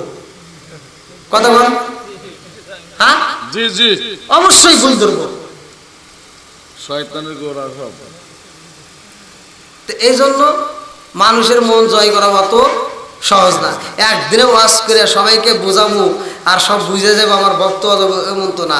কিছু লোক আমার ভক্ত হবে, কিছু লোক আমার বিরোধিতা করবে, এটাই নিয়ম। আল্লাহ রসুল দেখলেন তো যে ওয়াজটা করে আসলাম, মনে আছে রে, আল্লাহ রসুল যে ওয়াজটা করে গেছে, যেভাবে দাওয়াত দিছে, কিছু লোক তার পক্ষে আইছে আর অধিকাংশ আপন জনেরা তার বিরোধিতা করছে। যাও আলহামদুলিল্লাহ, অনেক রাত হয়ে গেছে, 12:30 পার হয়েছে। গত রাত্রেও একটা মানে 6 বা 10 মোনাজাত শুরু করছিলাম। তা আপনাদের মাঝে অনেক আলোচনা করছি। আগামীকাল শুক্রবার আপনাদের এদিকে আবার আসবো, ওইটা বাঙ্গালা ইউনিয়নের ভিতরে না কি কয় বাঙ্গালা। তো যাই হোক, আমি আপনাদের মাঝে যতটুকু আলোচনা করছি আল্লাহ তাআলা বক্তা শ্রোতা উভয়কে আমল করার জন্য তৌফিক দিন, সবাই বলুন আমিন। আর এই বাড়িওয়ালা যে উদ্দেশ্যে আয়োজন করেছে, ছোট বাচ্চার উদ্দেশ্যে এত সুন্দর একটা আয়োজন, দোয়া করি আল্লাহ তাআলা তার মনে আশা পূরণ করুক, সবাই কেন আমিন। আর ওই বাচ্চাটাকে আল্লাহ তাআলা নেক হায়াত দারাজ করুক, কোরআনের প্রতি প্রেম চালু করে দিক, মাতার জেন শক্তি বৃদ্ধি করে দিক, সবাই করে আমিন। আর একটু জোরে কেন আমিন। আমরা দোয়া করব। এর পূর্বে আমাদের মাহফিলের সম্মানিত সভাপতি সাহেব তিনি সবার সমাপ্তি ঘোষণা করবেন। আমরা ফাতিহা শরীফ পড়ব, দরুদ শরীফ পড়বে ইনশাআল্লাহ, তারপরে আমরা মোনাজাত করে বিদায় নেব।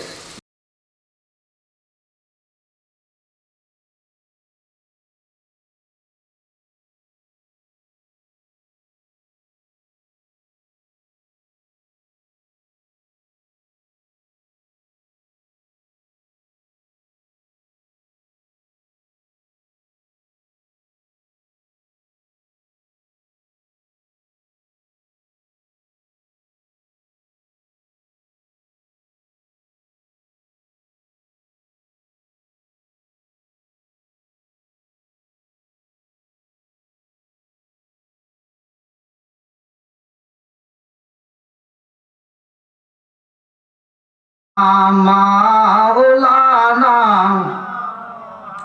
আরে বুঝলি না রে কপাল পোড়া দয়াল নবীর শান হায় হায় বুঝলি না রে কপাল পোড়া দয়াল নবীর শান ওই নবীজির প্রেম পাগল ওই নবীজির প্রেম পাগল তামাম জাহান বুঝলি না রে কপাল পোড়া দয়াল নবীর শান হায় হায় বুঝলি না রে